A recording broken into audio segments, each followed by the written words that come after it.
DT. Iya sebentar. Ayo TV Peduli. TV Peduli saja Bapak. Acara apa itu Bu Haji? Di TV Peduli. DT Peduli. Oh, DT Peduli. Ainus TV. Oh, saya kira acara TV. Bapak telepon karena dibawa Oh, karena akunnya saya bilang Kak dia anu saja TV Ainus TV. Ainus TV. Tapi memang ada yang selalu kirim infonya itu di perwakilan DT Sulawesi Selatan itu. Ya disertailah embel-embel permintaan zakat dan sedekah apa dan seterusnya. Semua itu kan mengingatkan Bu Haji tuh. Ada juga webinar di Stein saya ini. Nih, tidak ikut kok, jangan terlalu banyak, nanti tidak ada yang masuk. Biar satu yang masalah bagus ini. Banyak. Ini aja banyaknya catatan ini nih. Besok lagi setiap hari catatan baru belum diulang-ulang bacanya. Catatan apa itu? Ya minimal yang bisa dijadikan setiap close etika ini. Oh ini yang cocok untuk yang terserap. Tidak mungkin semuanya Boji bisa masuk semuanya, enggak lah. Iya. Tapi alhamdulillah saya lihat sebetulnya ini di rumah saja ini seperti lebih berkualitas ibadah ini daripada kalau selalu pergi masjid. Alhamdulillah ini. Daripada pergi selalu di masjid berdesak-desakan. Memasakkan kehendak juga ini belajar itu. Juga ini sudah ada keputusannya ini. Sholat Idul Fitri di rumah aja. Ya, sholat Id di rumah. Ada juga panduannya bisa di. Kapan itu lebarannya?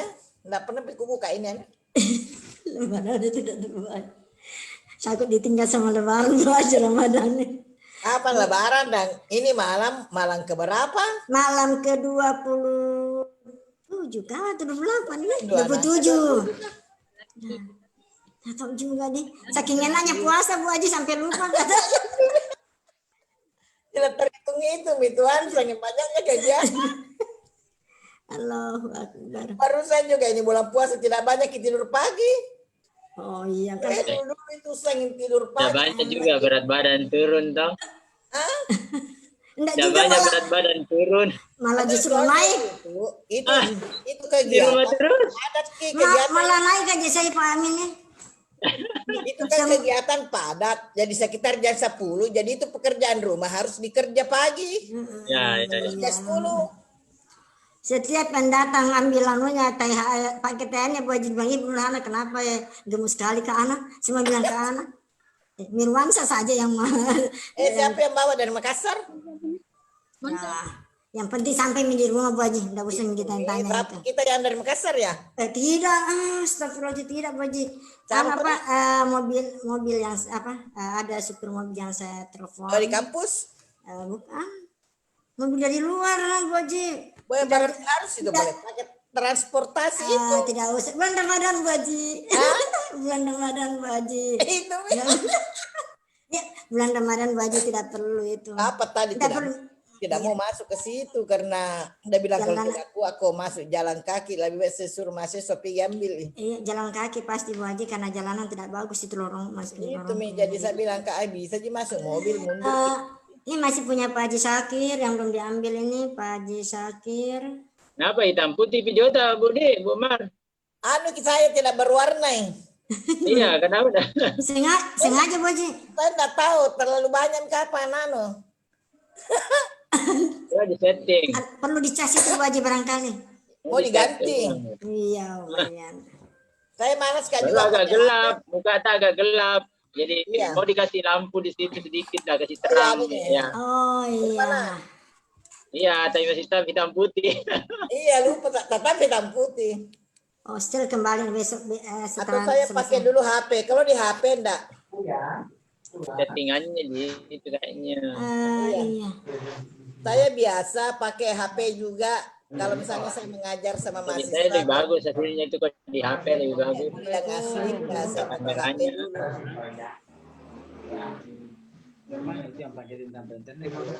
Sudah banyak yang bergabung ini, tapi kenapa tidak ada muncul? Baru 27 Cik. Ada 7. Assalamualaikum. Hostnya ini mana ini hostnya? Lah, ada Ustaz baru Cik. Ustaz Bada. Ya muncul ini, nah, narasumber udah muncul. Mana hostnya mana ini hostnya? Pak Ustaz Saiful. Ustaz Saiful. Ya, hostnya malah belum muncul ini.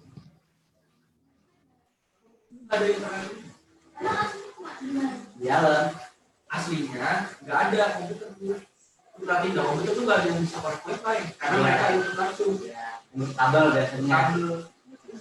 Kan pakai adapter wifi.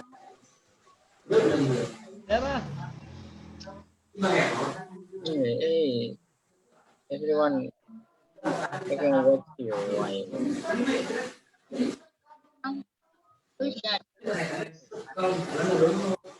Kan nanti kalau jalan bicara ama ditutup nih wajah biar mendengar. Yang penting materi Bu Haji. Buat apa ya? Jual tampang Bapak yang. Saya curiga kalau ditutup nih kameranya tidur. Oh tidak. Itu yang biasa bicara begitu Bu Haji, itu yang pernah melakukan Ya, seperti itu. biasa saya kalau tutup kameranya baring-baring gitu. Nah, ya itu. Enggak juga. Baring-baring baru kan itu komputer dikasih menghadap ke kita jadi tetap mendengar menonton. Cuma kan tidak enak dilihat baring. Buka kartu Bu Haji. Iya. Kalau saya tidak Bu Haji, tetap saja lebih enak hanya mendengar, ya maksudnya mencatat daripada kelihatan, kayak mencatat terus. Nah, kita lihat ini yang berwarna ya. Ini udah gabung ini. Itu dia yang berwarna. Baru sedikit. Kohosnya udah gabung. Kohos gabung.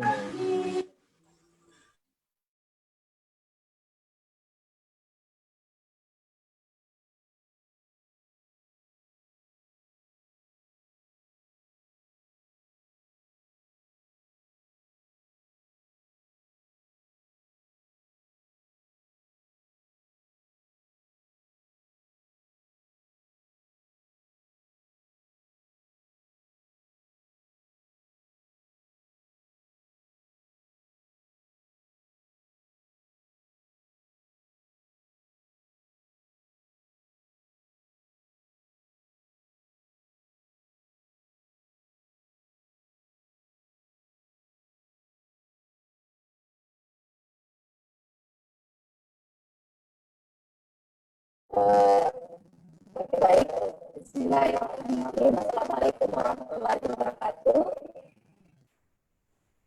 Dan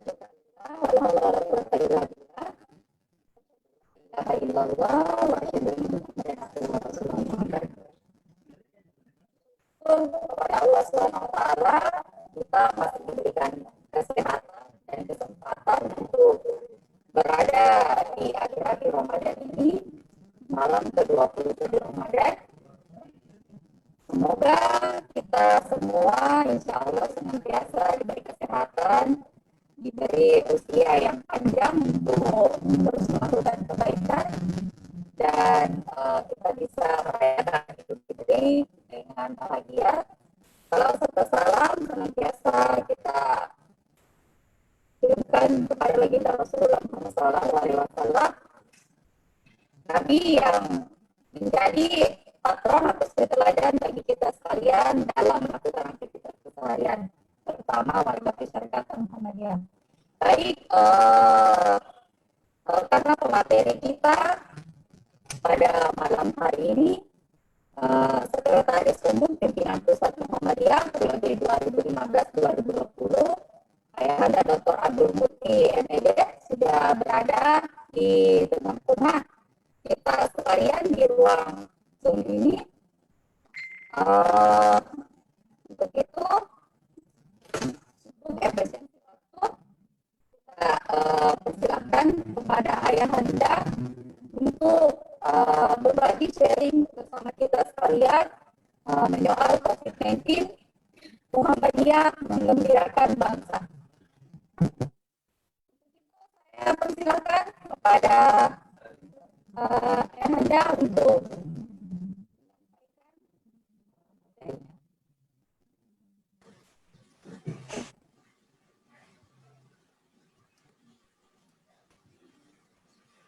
Assalamualaikum warahmatullahi wabarakatuh.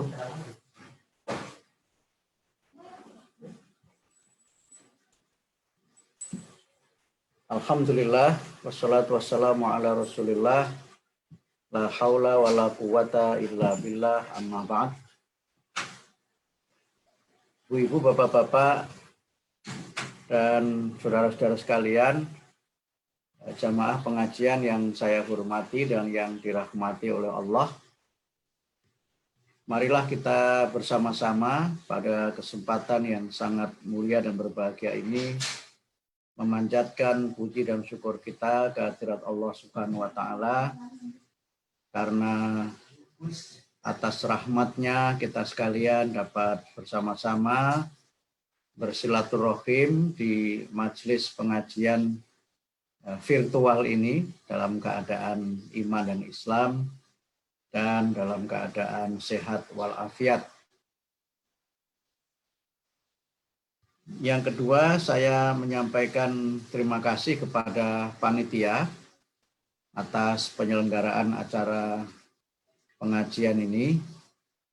Walaupun mungkin kalau di Parepare ini sudah lumayan larut malam ya, sudah jam 9. Dan mudah-mudahan pengajian kita dapat berjalan dengan lancar dan yang paling utama mendapatkan rahmat dan ridho dari Allah Subhanahu wa taala.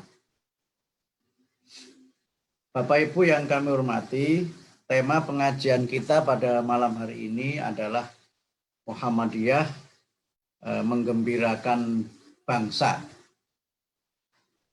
Tema ini saya kira sangat menarik, terutama apabila kita kaitkan dengan situasi kebangsaan sekarang ini, di mana kita sedang diuji oleh Allah dengan pandemi COVID-19.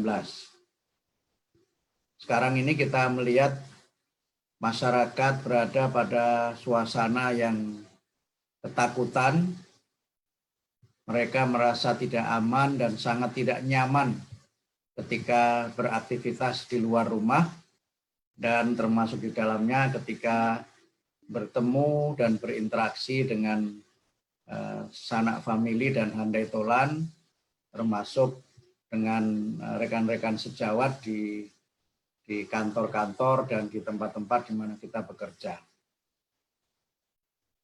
Izinkan saya sebelum membahas tema ini, saya mengucapkan selamat kepada Ibu-Ibu Aisyah atas milad yang ke-103 Gerakan Aisyah, Perempuan Berkemajuan.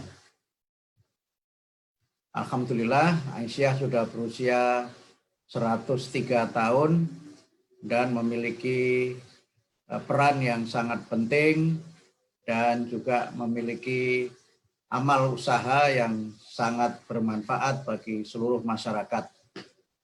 Mudah-mudahan Aisyah bisa terus berkembang dan menjadi gerakan perempuan berkemajuan, tidak hanya di tanah air kita di Indonesia ini, tapi juga mulai berkembang ke mancanegara. Aisyah terus berkembang menjadi gerakan internasional.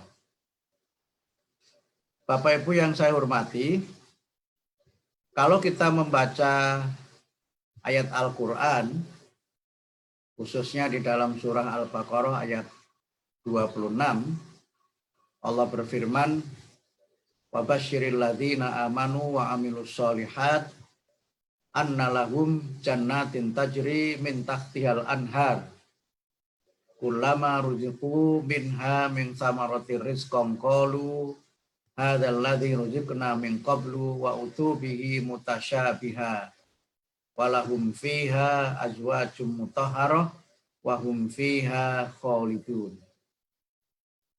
Dan berikanlah kabar gembira kepada orang-orang yang beriman dan beramal soleh bahwa bagi mereka dijanjikan surga.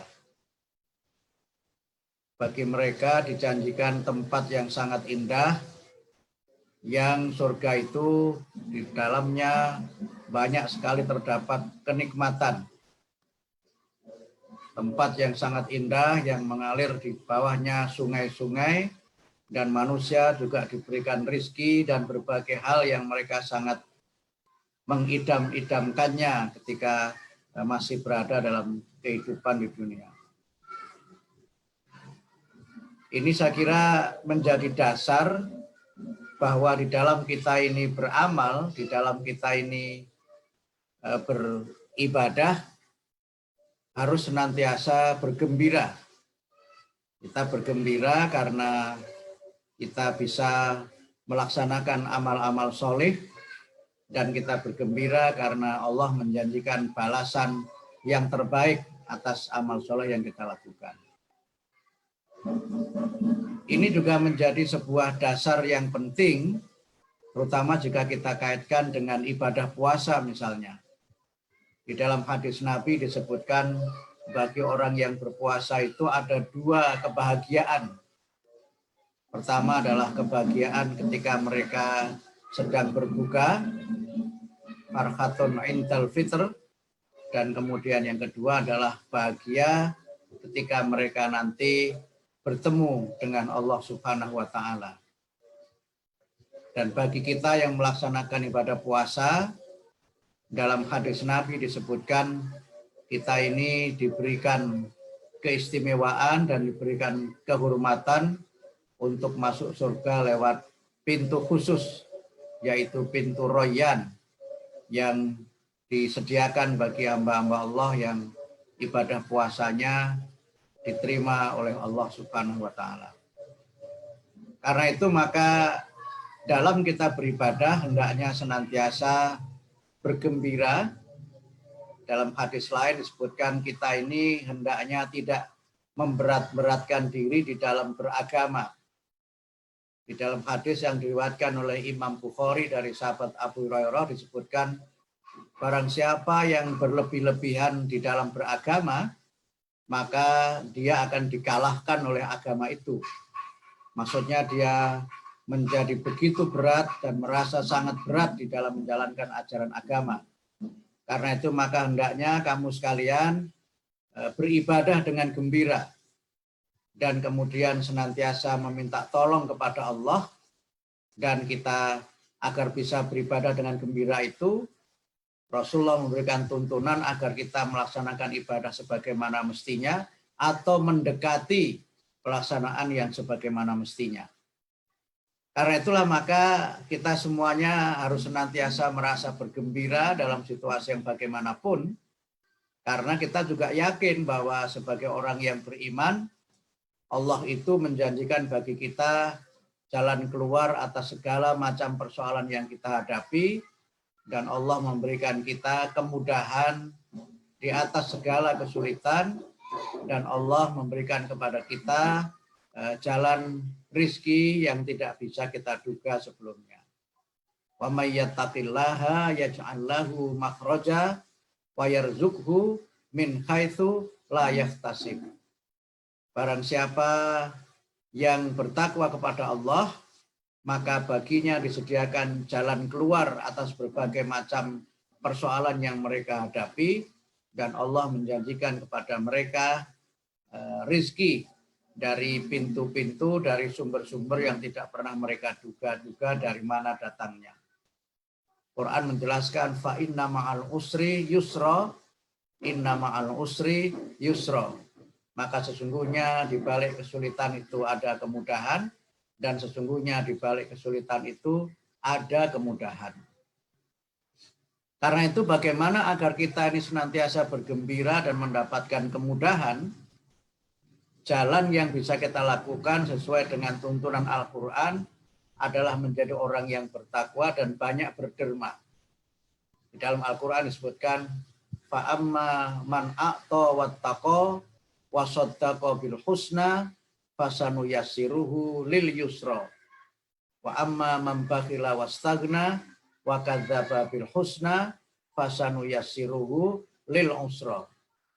Maka barang siapa yang banyak berderma dan bertakwa kepada Allah serta meyakini adanya hari akhir, meyakini adanya kehidupan setelah mati di mana seluruh amal perbuatan manusia dibalas oleh Allah sesuai dengan amal-amal kita di dunia, maka bagi mereka itu diberikan berbagai macam kemudahan dalam kehidupannya.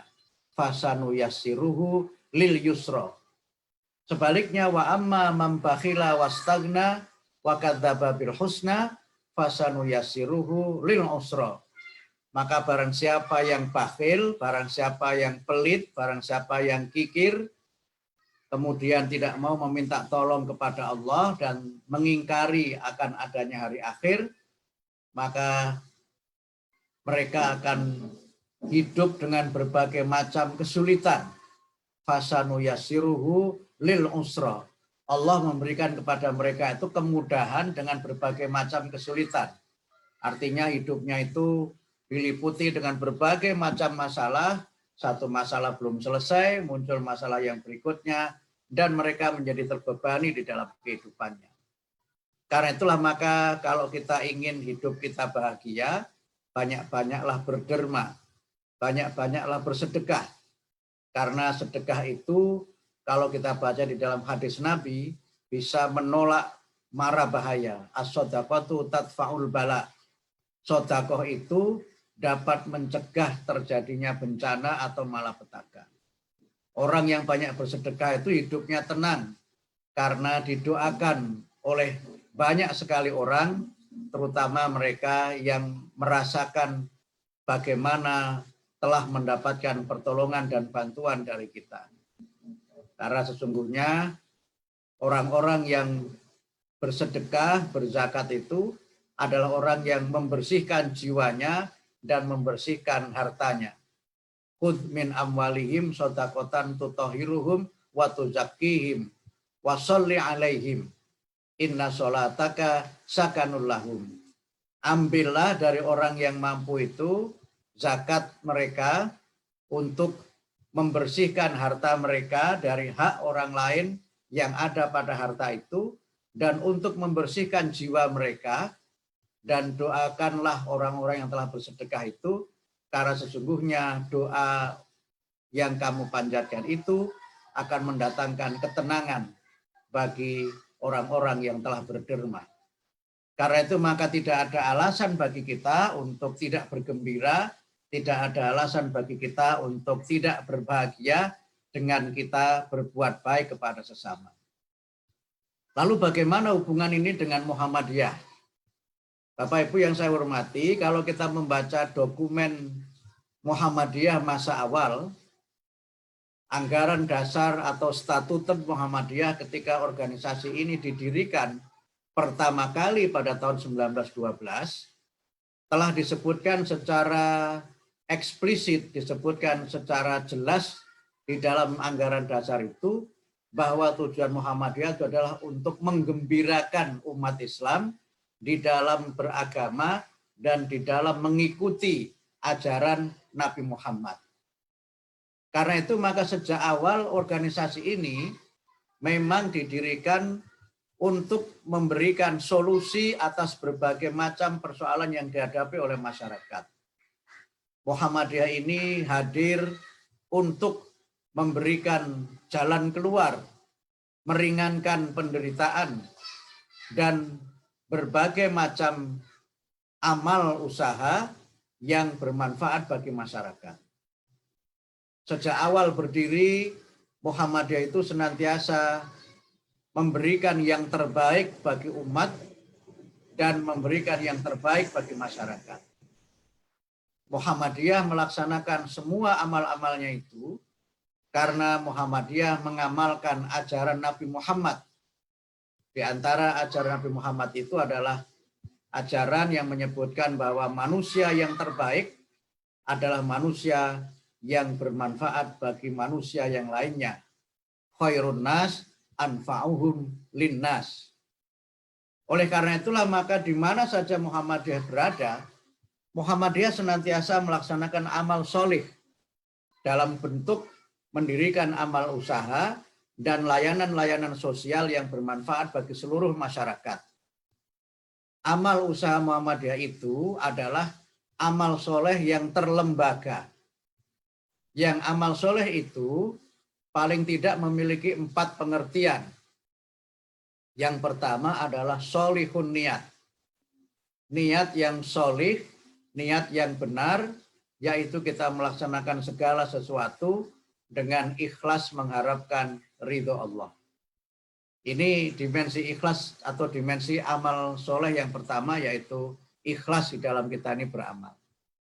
Yang kedua, kaifiyahnya adalah kaifiyah yang solih. Solih di sini artinya benar. Jadi di dalam kita beramal ini harus benar, harus sesuai dengan tuntunan syariat Islam dan sunnah Rasulullah. Kemudian yang ketiga, amal soleh itu mengandung dimensi maslahah. Amal-amal itu adalah amal yang bermanfaat, mendatangkan kebaikan, tidak hanya bagi kita yang melaksanakan, tapi juga bagi masyarakat secara keseluruhan. Kemudian yang keempat adalah islah atau pembaharuan atau peningkatan. Sehingga amal-amal soleh kita itu dari waktu ke waktu harus semakin baik, dan amal-amal soleh kita itu dari waktu ke waktu harus kita tingkatkan, baik dari sisi kuantitasnya maupun dari sisi kualitasnya. Kalau ini kita kaitkan dengan ibadah kita, maka puasa kita tahun ini hendaknya lebih baik daripada puasa kita pada tahun-tahun sebelumnya. Ibadah kita pada tahun ini harus lebih baik daripada ibadah kita pada tahun-tahun yang lalu. Karena itu dalam sebuah hadis disebutkan, barang siapa yang hari ini lebih jelek daripada kemarin, maka dia adalah orang yang celaka. Dan barang siapa yang hari ini sama dengan kemarin, maka dia adalah orang yang merugi.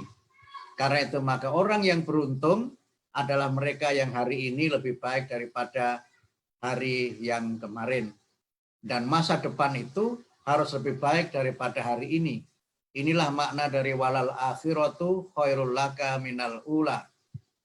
Masa depan itu harus lebih baik daripada masa kini.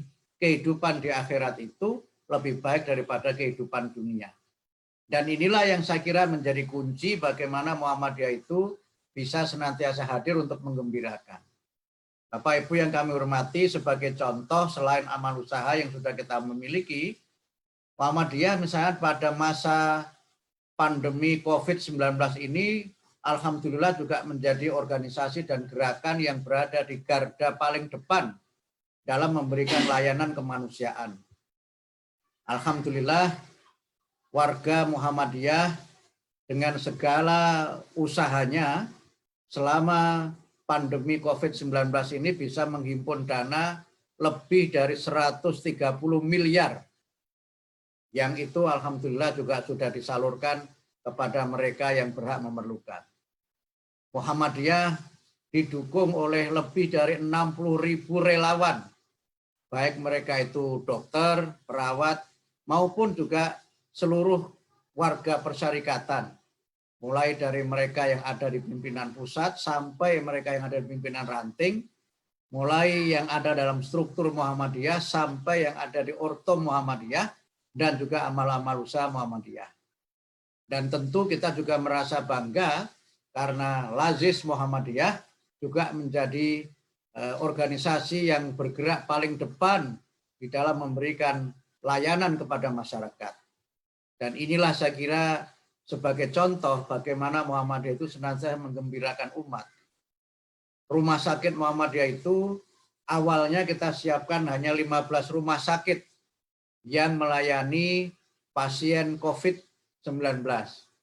Tapi informasi terakhir saya dapat data dari ketua atau koordinator MCCC Muhammadiyah COVID Command Center, itu lebih dari 80 rumah sakit Muhammadiyah sudah menjadi tempat di mana masyarakat itu mendapatkan layanan kesehatan dan juga layanan pengobatan. Dan alhamdulillah juga banyak sekali masyarakat yang memang lebih memilih berobat di rumah sakit Muhammadiyah daripada di rumah sakit yang lainnya. Ini karena masyarakat menilai bahwa pelayanan yang diberikan Muhammadiyah adalah pelayanan yang terbaik dan mereka merasa nyaman karena selain mendapatkan pelayanan secara medis, mereka juga mendapatkan tuntunan secara spiritual. Mereka mendapatkan bimbingan rohani selain juga pengobatan yang bersifat jasmani. Dan ini pula saya kira yang membuat banyak pihak juga mempercayakan penyaluran bantuan mereka melalui Persyarikatan Muhammadiyah karena mereka meyakini bahwa penyaluran lewat Muhammadiyah itu insya Allah dapat didistribusikan kepada yang berhak menerima, dan karena Muhammadiyah memiliki track record yang baik, yaitu sebagai organisasi yang tertib, organisasi yang dapat melaksanakan amanah dengan sebaik-baiknya dan mempertanggungjawabkan amanah itu sesuai dengan ketentuan dan sesuai dengan peraturan yang berlaku. Karena itulah maka kita tidak boleh bersedih, tidak boleh berduka, walaupun mungkin sekarang dalam suasana corona, la takhaf wa la tahzan, innallaha ma'ana. Jangan kamu khawatir, jangan kamu takut, karena sesungguhnya Allah beserta kita. Karena itu maka dalam situasi seperti sekarang ini, tidak ada gunanya kita ini terus menyalahkan orang lain. Tidak ada gunanya kita misalnya marah-marah kepada orang lain, apalagi sampai kemudian menuduh orang lain sebagai biang dari munculnya musibah ini. Sebagai organisasi yang memiliki jiwa pelayanan dan organisasi yang senantiasa berperan dalam membantu masyarakat, saat yang tepat untuk kita sekarang adalah memberikan bantuan yang terbaik bagi masyarakat yang memerlukan uluran tangan. Sekarang di bulan Ramadan kita diberi kesempatan oleh Allah untuk memperbanyak sedekah selain memperbanyak ibadah sunnah yang lainnya. Dalam hadis yang diriwayatkan oleh Imam Bukhari disebutkan bahwa Rasulullah Muhammad adalah manusia yang sangat dermawan. Dan beliau itu lebih dermawan lagi pada bulan Ramadan, terutama setelah beliau itu bertemu malaikat Jibril, bertadarus membaca Al-Quran. Karena itu maka sebagai pengikut Nabi Muhammad, maka marilah kita mengisi Ramadan ini selain dengan melaksanakan ibadah-ibadah sunnah, seperti sholat tarawih dan ibadah sunnah yang lainnya, mari kita juga memperbanyak sedekah, memperbanyak berderma, karena berderma bersedekah itu adalah ciri dari hamba Allah yang bertakwa. Orang yang bertakwa adalah orang yang menafkahkan rezekinya dalam keadaan lapang maupun sempit.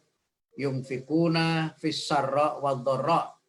Orang bertakwa adalah orang yang memberikan harta yang masih dia cintai kepada karib kerabat. Wa atal mala ala hubbihi dawil qurba wal yatama wal masakin wa ibnas sabil wasailina wa firriqab. Mereka memberikan harta yang masih mereka cintai, sesuatu yang bernilai dan masih baik kepada karib kerabat, kepada anak yatim, kepada orang-orang miskin, kepada orang meminta-minta, dan untuk membebaskan manusia dari perbudakan.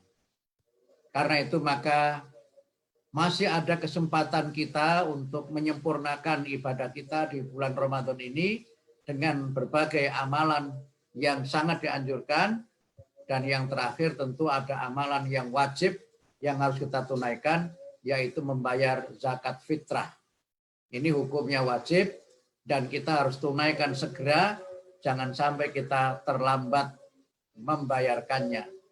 Zakat fitrah itu adalah untuk membersihkan jiwa orang yang berpuasa dan untuk memberikan makanan kepada orang-orang yang tidak berpunya. Tuhrotan lis-shaim wa tu'matan lil masakin. Saya kira itu yang bisa saya sampaikan pada pengajian malam hari ini. Mudah-mudahan bermanfaat. Dan jika nanti ada yang mau disampaikan, ada yang mau ditanyakan, saya persilahkan. Sementara saya akhiri, nasrum minallah wa fathun qarib abasyiril mu'minin. Wassalamualaikum warahmatullahi wabarakatuh.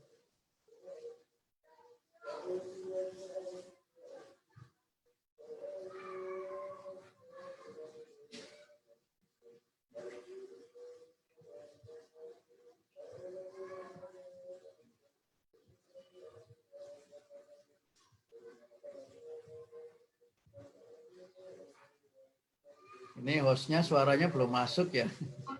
Baik, waalaikumsalam warahmatullahi wabarakatuh.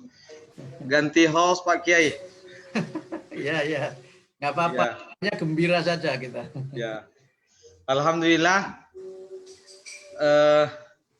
kita telah mendengarkan tausiah dari Bapak Dr. Haji Abdul Mu'ti, Sekretaris Umum Pimpinan Pusat Muhammadiyah.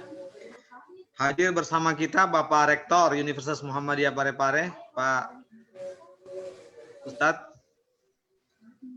Dipersilahkan kepada bapak-bapak, ibu-ibu dari pimpinan Ortom, dari para dosen, para dekan yang hadir, dipersilahkan untuk tanya terhadap materi yang menggembirakan, ya. Temanya Muhammadiyah menggembirakan bangsa.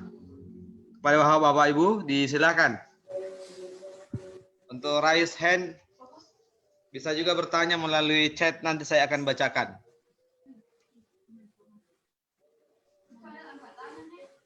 Siapa? Silakan.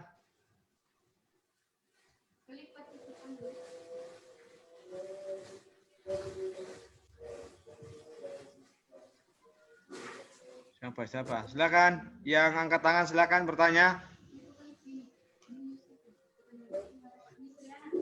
Ibu salah si penci itu.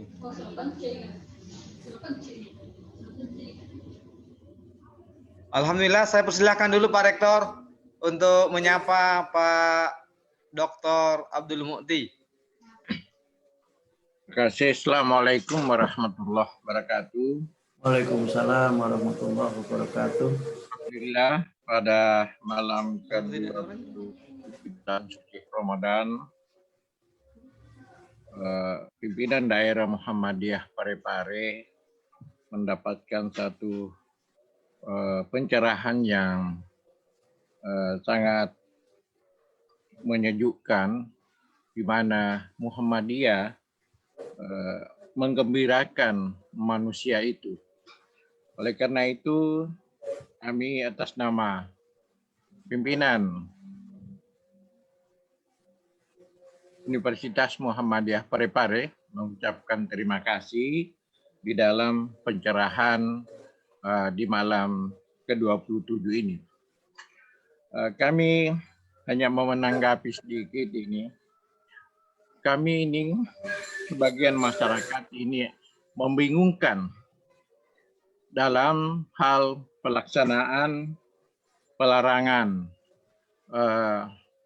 sholat di masjid, sementara tempat-tempat yang lain itu tidak ada yang merupakan pelarangan yang ketat.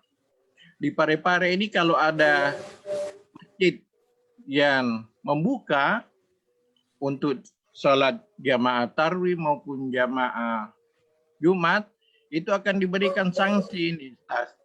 Sanksinya adalah diputuskan listriknya, begitupun dengan airnya. Ini sangat menyedihkan sekali. Sementara waktu sholat itu harus kita laksanakan. Barangkali ini perlu ada pencerahan ini, Pak Kiai. Terima kasih. Assalamualaikum warahmatullahi wabarakatuh. Entah Pak Rektor ini kok wajahnya tidak nampak di layar ya? Oh iya. Ya, disilahkan Pak Kiai. Ya, yang penting tidak keliru saja. Baik, yang pertama, bahwa di dalam kita beribadah ini kita melaksanakan sesuai dengan syariat dan sesuai dengan sunnah Rasulullah. Ini penting menjadi pemahaman kita bersama-sama. Kemudian yang kedua, kalau kita berbicara mengenai syariat, maka kita harus melihat pelaksanaan syariat itu dalam 4 dimensi yang ada di dalamnya. Yang pertama adalah tarikhut tasyri' atau sejarah bagaimana suatu syariat itu disyariatkan. Kemudian yang kedua adalah kaifiyatut tasyri'. Kemudian yang ketiga itu maqasidus syariah atau tujuan dari syariat itu disyariatkan. Dan yang keempat adalah hikmatut tasyri' atau hikmah atau dampak dari kita melaksanakan syariat itu. Keempat-empatnya ini harus kita pahami karena merupakan satu kesatuan yang tidak dapat dipisahkan.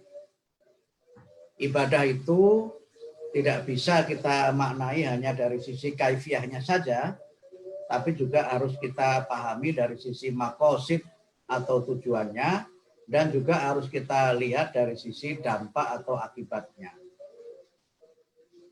Nah, yang kedua, di dalam kita melaksanakan syariat itu, maka di antara tujuan dari syariat adalah untuk menciptakan kemaslahatan, kemudian untuk mendatangkan kesejahteraan, dan untuk membersihkan jiwa manusia.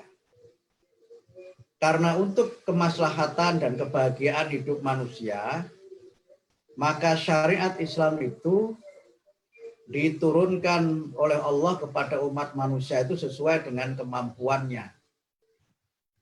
Ayatnya saya kira sangat jelas ya, la yukallifullahu nafsan illa wus'aha.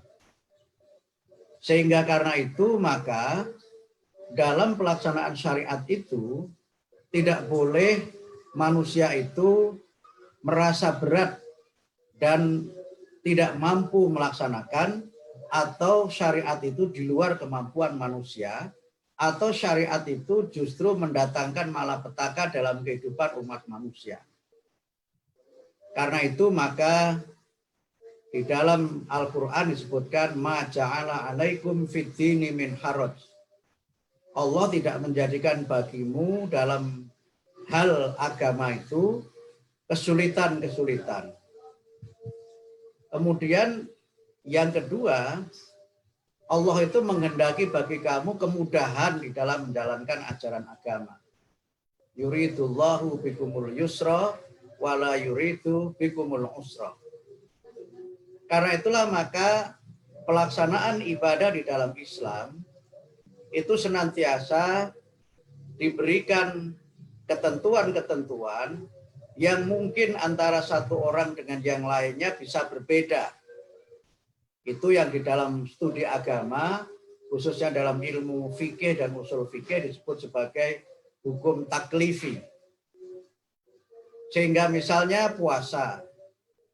Puasa itu ketentuan awalnya wajib bagi semua orang yang beriman.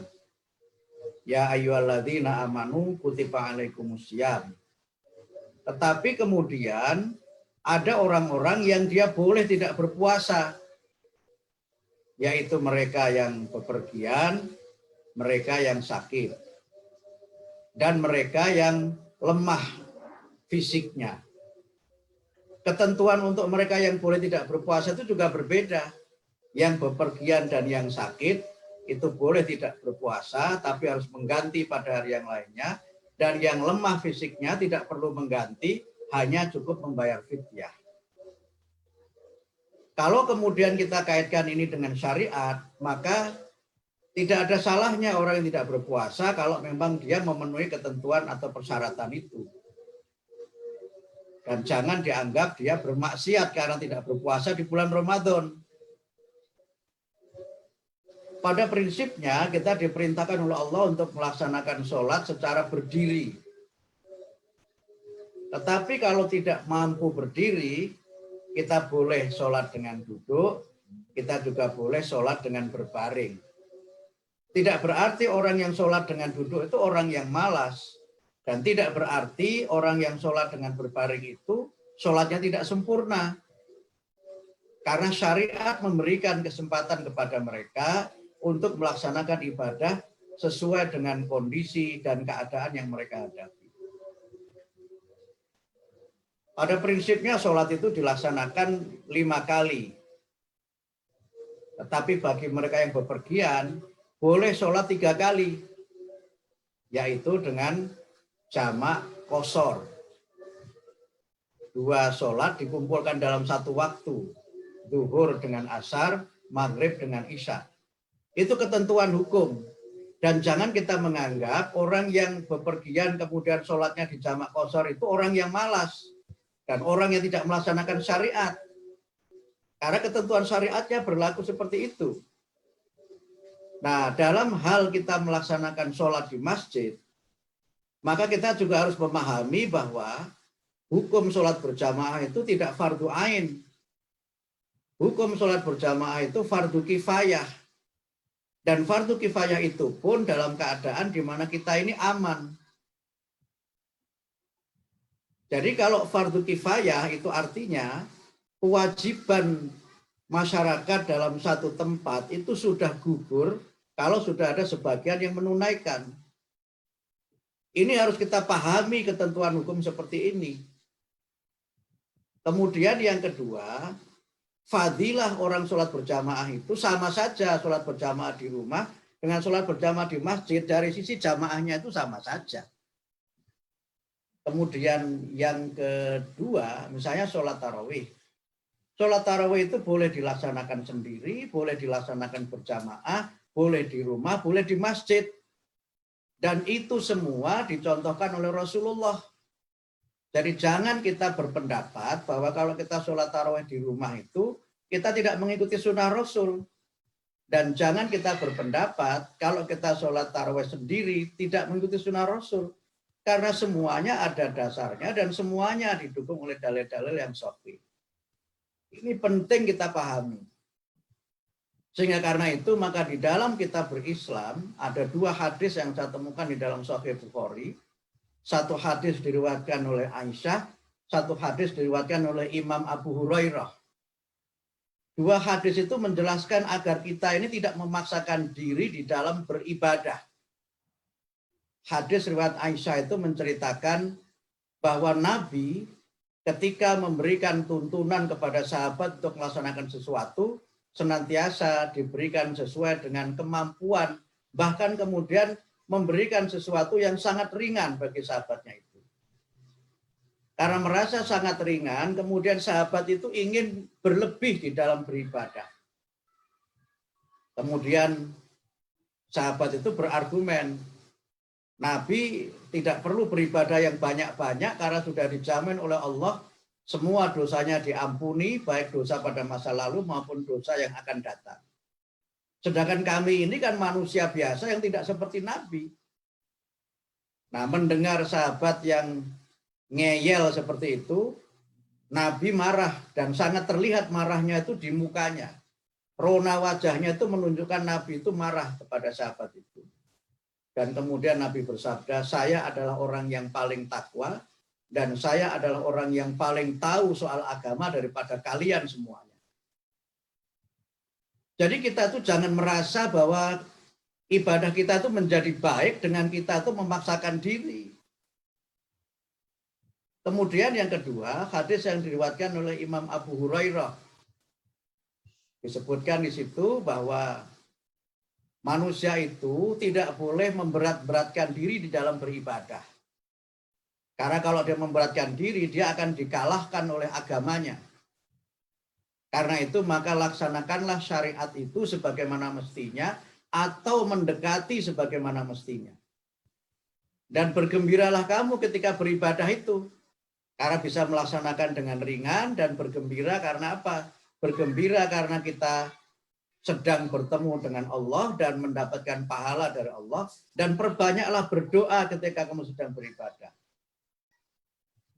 Bapak Ibu sekalian yang saya hormati, karena itu maka dalam kaitan ini kita itu dilarang oleh Allah untuk melaksanakan sesuatu, bahkan dalam ibadah itu melaksanakan sesuatu yang bisa mengancam keselamatan kita dan orang lain. Wala tulqu biaidikum ila tahlukah. Jangan kamu menjerumuskan dirimu sendiri ke dalam kehancuran. Oleh karena itu maka dalam ketentuan hukum Islam itu hal-hal yang awalnya diharamkan itu menjadi boleh kalau dia demi menyelamatkan kehidupan. Di dalam surat Al-Maidah itu dijelaskan memakan bangkai itu haram, memakan darah itu haram, memakan daging babi itu haram. Tetapi famaniturra ghairu bagin wala atin fala itsma alaih. Barang siapa yang karena keadaan darurat tidak bermaksud untuk melawan Allah, tidak bermaksud untuk bermaksiat, maka tidak ada salahnya dia memakan yang diharamkan itu demi menyelamatkan kehidupan. Karena tujuan dari syariat itu adalah untuk menjamin kehidupan. Hifdzun nafs, menjamin kehidupan manusia. Jadi tidak boleh di dalam Islam itu orang mencari sengsara dengan melaksanakan ibadah. Al-Quran memerintahkan kita untuk bertakwa sesuai dengan kemampuan kita. Mastatoktum, menurut kemampuan kita, jangan memaksakan diri. Jangan mencelakakan diri sendiri. Ini ayat-ayat Quran yang saya bacakan ini. Oleh karena itu, maka sekali lagi dalam kita memahami syariat, pahami secara utuh. Jangan pahami secara sepotong-sepotong. Kemudian yang kedua dalam menilai sebuah hadis, dan ini yang menjadi prinsip di Muhammadiyah, ikuti hadis yang sahih. Jangan ikuti hadis yang dhaif, walaupun hadis dhaif itu populer. Dan dalam memahami hadis itu, lihat konteksnya pada situasi apa Nabi menyampaikan hadis itu. Jadi jangan hanya hadisnya dibaca, tetapi derajat hadisnya tidak kita nilai, dan konteks Nabi menyampaikan hadis itu tidak kita pelajari. Inilah saya kira manhaj beragama di Muhammadiyah. Dan manhaj itu juga ada dasarnya di dalam Al-Quran. Walikullin ja'alna minkum syir'ata wa minhaja. Allah itu menjadikan bagi tiap kelompok itu syariat dan jalan yang terang yang mereka pilih untuk melaksanakan syariat itu.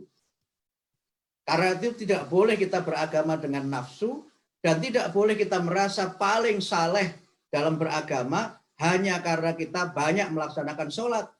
Karena ibadah itu tidak hanya sholat. Ibadah itu tidak hanya puasa. Banyak ibadah yang bisa kita lakukan. Ini yang pertama yang kaitannya dengan syar'i. Nah yang kedua, yang berkaitan dengan regulasi pemerintah. Bapak Ibu yang saya hormati, kalau ada orang lain yang melanggar aturan, jangan kemudian itu menjadi alasan untuk kita ikut melanggar aturan. Ini prinsip. Kalau ada orang lain yang melakukan sesuatu yang kita anggap berbahaya, karena itu dianggap sebagai sesuatu yang lumrah, jangan kita ikut sesuatu yang berbahaya itu. Tapi jadilah orang yang menjadi suluh. Jadilah orang yang bisa menjadi penerang dan menjadi contoh. Bagaimana kita ini beragama sesuai dengan tuntunan yang disyariatkan oleh Allah dan disunahkan oleh Rasulullah. Oleh karena itu, maka tidak usah menyoal misalnya orang lain yang ke sana kemari, karena konteksnya berbeda. Kalau pasar itu ditutup, bagaimana orang bisa memenuhi kebutuhan hidupnya? Manusia tidak bisa berbelanja kalau pasar itu ditutup. Tetapi kalau masjid itu misalnya orang tidak sholat di masjid, masih bisa sholat di rumah. Dan tidak ada salahnya kita sholat di rumah.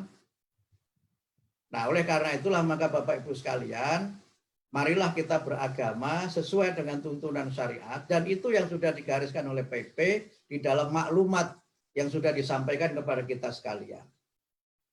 Marilah kita memahami itu dengan pemahaman dan kesadaran, jangan beribadah dengan nafsu, dan jangan beribadah secara memaksakan diri. Guluwun dan tatoruf, itu ekstremitas, dan berlebihan dalam beragama itu tidak boleh. Dan inilah yang sejak awal juga dijadikan sebagai hujah di dalam Muhammadiyah, dan itu pula yang disyariatkan oleh Rasulullah, dan kemudian kita perlu mengikutinya. Jadi saya kira jawaban kita seperti itu. Dan jangan merasa bahwa kalau kita tidak berkesempatan melaksanakan sholat di masjid, kemudian kita kehilangan kesempatan untuk beribadah dan melaksanakan amal soleh. Karena banyak kesempatan kita beramal soleh di tempat yang berbeda, dan melaksanakan amal soleh yang tidak hanya melaksanakan sholat. Saya kira itu jawaban saya untuk Pak Rektor ya. Yang saya hanya baca tulisannya, tidak ada wajahnya. Terima kasih, moderator. Ya, terima kasih, jelas apa yang disampaikan oleh Bapak Dr. Abdul Mu'ti kepada kita semuanya. Sudah ada 2 orang yang raise hand. Saya persilahkan kepada Alia.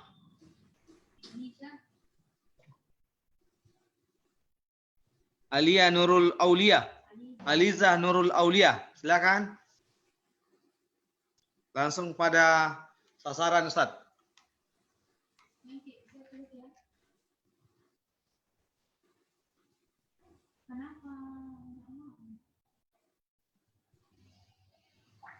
Masih mute. Masih mute, belum hidup.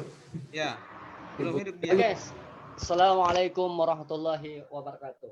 Waalaikumsalam warahmatullahi wabarakatuh. Terima kasih atas paparan atau klarifikasi dari Ayahanda Bapak Dr. Abdul Mu'ti. Ini kajian yang amat sangat luar biasa. Ayahanda, kami dari mahasiswa S3 di Unpar, Universitas Muhammadiyah. Tentunya dialektika terkait dengan masalah Muhammadiyah memberikan kebahagiaan kepada seluruh warga Indonesia ini. Ada sedikit narasi Pak Dokter yang ingin kami perjelas, karena akhir-akhir ini begitu banyak narasi-narasi pemikiran yang membuat kita ini, masyarakat utamanya itu menjadi resah terkait masalah ibadah.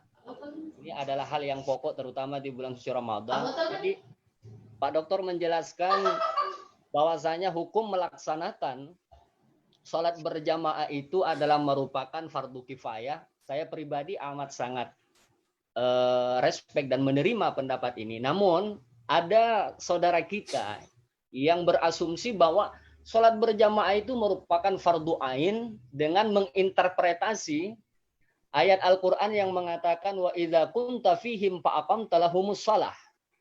Kalau kamu Muhammad bersama mereka maka tegakkan salat. Ayat ini turun pada masa Rasulullah mengikuti peperangan. Maka oleh karena itu sehingga dia berasumsi, Pak Dokter mengatakan bahwa sholat berjamaah itu tidak ada toleransi, mesti wajib kita lakukan di masjid. Ini bagi orang awam, ada yang pro dan ada yang kontra. Tentunya kita warga Muhammadiyah ingin menyelamatkan ya pendapat atau interpretasi terhadap ayat, jangan sampai itu keliru. Saya minta pandangan Pak Dokter terkait dengan ayat ini. Kemudian pertanyaan yang kedua adalah terkait dengan masalah ibadah yang kita lakukan itu harus memenuhi 4 kriteria: shalihun niyah, niat bagus, kaifiatus sholat, tata caranya juga harus sesuai dengan sunnah Rasulullah. Kemudian ada dimensi maslahanya, kemudian islah tadi, ada perubahan, ada peningkatan. Saya minta pandangan dari Ayahanda, gimana kira-kira ibadah seseorang pasca Ramadan kalau tidak grow, tidak ada peningkatan dalam artian statis, jalan di tempat. Apakah ini merupakan indikator ibadah puasa kita itu tidak diijabah oleh Allah Subhanahu wa taala? Karena kalau mangkana yaumuhu misla amsihi, kalau hari ini sama dengan hari kemarin, kita kan termasuk makbunun, ditipu. Kalau Rabihun itu adalah yang grade-nya naik lebih daripada sekarang, besok lusa kita juga akan lebih bagus lagi. Saya kira ini saja yang ingin saya tanyakan Pak Dokter. Syukran Pak. Nasrun minallah wa fathun qarib. Assalamualaikum warahmatullahi wabarakatuh. Waalaikumsalam warahmatullahi wabarakatuh. Saya silakan ya, Pak Kiai.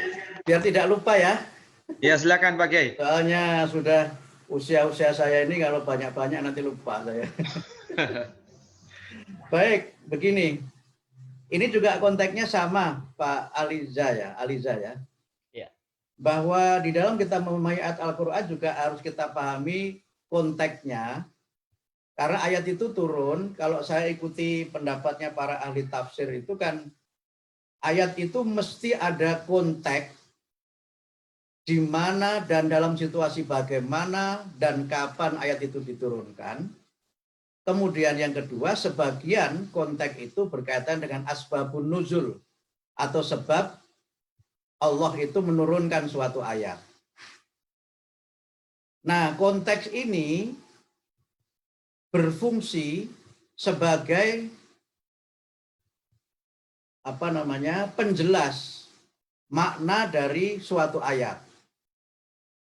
Sehingga tadi ketika disebutkan misalnya sholat berjamaah itu hukumnya wajib, konteks ayat itu harus kita pahami dengan juga mengkaitkan bagaimana perintah-perintah Nabi yang berhubungan dengan bagaimana kita ini juga harus saling menjaga diri dan jangan menghabiskan seluruh waktu kita, seluruh hidup kita ini dengan semata-mata melaksanakan ibadah ritual.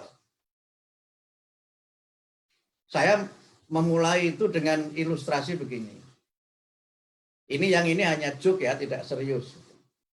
Satu saat ada seorang bapak yang menikah lagi. Gitu. Mohon maaf ini ceritanya agak berbau poligami pernikahan. Nah kemudian ketika seorang bapak itu menikah lagi, dia diprotes oleh istri pertamanya itu. Ketika istrinya pertamanya itu protes, sang suami berkata kepada istrinya, "Loh, saya menikah lagi itu kan untuk membukakan pintu surga bagi Adinda." Dia menyebut istrinya itu Adinda. Karena dia membaca hadis bahwa istri yang solihah adalah istri yang rela dimadu, dan istri yang solihah itu balasannya tiada lain kecuali surga. Nah, tetapi sang istri ini masih saja tidak terima dengan itu. Akhirnya sang istri ini menyediakan minuman untuk suaminya dan untuk istri yang kedua. Nah, dibuatkanlah sang suami dan istri yang kedua ini kopi susu. Tetapi mohon maaf, susunya ini diambil dari susu istri yang pertama itu. Nah, setelah mereka berdua itu minum kopi susu itu, maka sang istri pertama mengatakan kepada suaminya dan kepada istri kedua bahwa mereka harus bercerai. Karena termasuk orang yang haram dinikah adalah saudara sepersusuan. Jadi dengan minum kopi susu yang susunya diambil dari istri pertama itu berarti mereka telah menjadi saudara sepersusuan. Jadi Pak Aliza, ini saya memberikan ilustrasi, mohon maaf agak ekstrim gitu. Dengan pemahaman terhadap ayat yang hanya melihat dohir ayatnya saja. Karena kalau itu tidak kita pahami dan dikaitkan dengan ayat yang lain, maka Quran itu menjadi tidak utuh. Kalau saya pinjam istilahnya Fazlur Rahman itu, memahami Quran secara atomistik, artinya satu ayat itu dipahami tidak dikaitkan dengan ayat yang lain dan konteksnya itu, maka pemahaman Quran itu bisa menjadi keliru. Bukan Qurannya yang keliru, tetapi pemahaman atas Al-Quran yang keliru. Karena itu maka ketika ada sahabat yang datang kepada Nabi, dan kemudian ingin mencurahkan seluruh hidupnya itu untuk senantiasa beribadah, orang ini menunggu berhari-hari untuk ketemu Nabi. Dan kemudian Nabi bertanya kepada laki-laki itu, apakah kamu si fulan yang mengatakan begini. Kemudian Nabi bersabda, tubuhmu juga punya hak untuk kamu mendapatkan dan memberikan perhatian terhadap tubuhmu itu. Karena itu maka sholatlah kamu sebagaimana kamu melihat saya sholat. Shollu kama ra'aitumuni usolli. Oleh karena itulah maka pemahaman terhadap hadis-hadis dan ayat-ayat secara tekstual itu kadang-kadang bisa misleading. Misalnya yang sekarang ini agak populer misalnya Pak Aliza. Itu hadis yang menyebutkan bahwa kalau ada bencana maka masjidlah tempat kalian berlindung. Hadis ini hadis dhaif. hadis dhaif itu menurut Muhammadiyah tidak bisa menjadi hujjah dan tidak bisa menjadi dalil dalam kita beribadah. Dan oleh karena itu maka dalam memahami tadi ayat yang dibacakan itu perlu dilihat ayat-ayat yang lainnya dan hadis yang menjelaskan mengenai makna dari ayat itu. Saya kira jawaban saya yang pertama seperti itu. Kemudian yang kedua tentang amal soleh itu.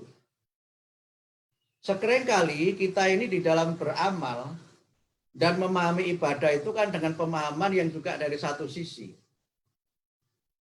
Misalnya memahami sholat yang khusyuk. Selama ini kan ada pemahaman sholat yang khusyuk itu sholat yang lama. Sejak kapan dipahami bahwa sholat khusyuk itu sholat yang lama?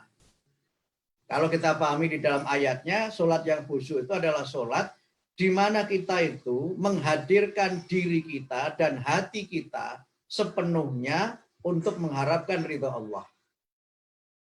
Karena itu ada orang yang sholat, tetapi sholatnya itu pura-pura saja, bahkan sholatnya itu bisa membuat dia celaka.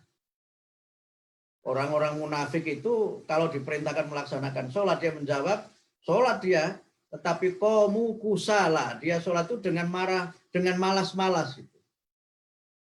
Yura'unan nas wala yadhkurunallaha illa qalila. Dia itu sholatnya karena ingin dilihat oleh manusia dan tidak ingat Allah kecuali sedikit saja. Karena itu maka di dalam sholat kita ini senantiasa berusaha untuk menghadirkan Allah dan senantiasa mengingat Allah, dan karena itu maka zikir kita supaya senantiasa dekat dengan Allah itu adalah dengan melaksanakan sholat. Innani anallah la ilaha illa ana fa'budni wa aqimis sholata li dzikri. Sesungguhnya aku ini adalah Allah, tidak ada Tuhan selain aku, dan karena itu dirikanlah sholat agar kamu senantiasa ingat kepadaku. Nah ayat ini Pak Aliza ada memaknai yang penting dalam sholat itu kan ingatnya, bukan tata caranya. Nah, ini repot lagi yang seperti ini, karena memaknai tujuan sholat itu supaya ingat. Jadi di sini dua-duanya harus dimaknai sebagai satu kesatuan. Bahwa kaifiyahnya itu harus benar, tetapi juga niatnya harus benar. Dan inilah kenapa kemudian tadi saya sebut di antara dimensi dalam amal soleh itu adalah kaifiyahnya soleh. Lalu bagaimana kalau orang itu nanti setelah Ramadan kok tidak lebih baik? Ini yang saya kira juga memang menjadi catatan kita. Kadang-kadang kan kita ini, mohon maaf sekali lagi, kalau Ramadan itu karena kita ingin mengisi Ramadan ini dengan ibadah sebanyak-banyaknya, kadang-kadang kita ini beribadah agak memaksakan diri. Padahal ada hadis Nabi yang menyebutkan bahwa amal yang baik itu bukan banyaknya. Tapi amal yang baik itu adalah dawamnya, konsistensinya itu. Adwa muha wa ingkolla. Konsisten, walaupun yang kita laksanakan itu sedikit. Karena itulah maka terhadap amaliyah kita selama bulan Ramadan ini, hendaknya kita jaga ritmenya. Kalau kita biasa bertadarus, ya jangan kemudian begitu selesai Ramadan tidak tadarus sama sekali. Walaupun kalau Ramadan mungkin kita sehari bisa 1 juz.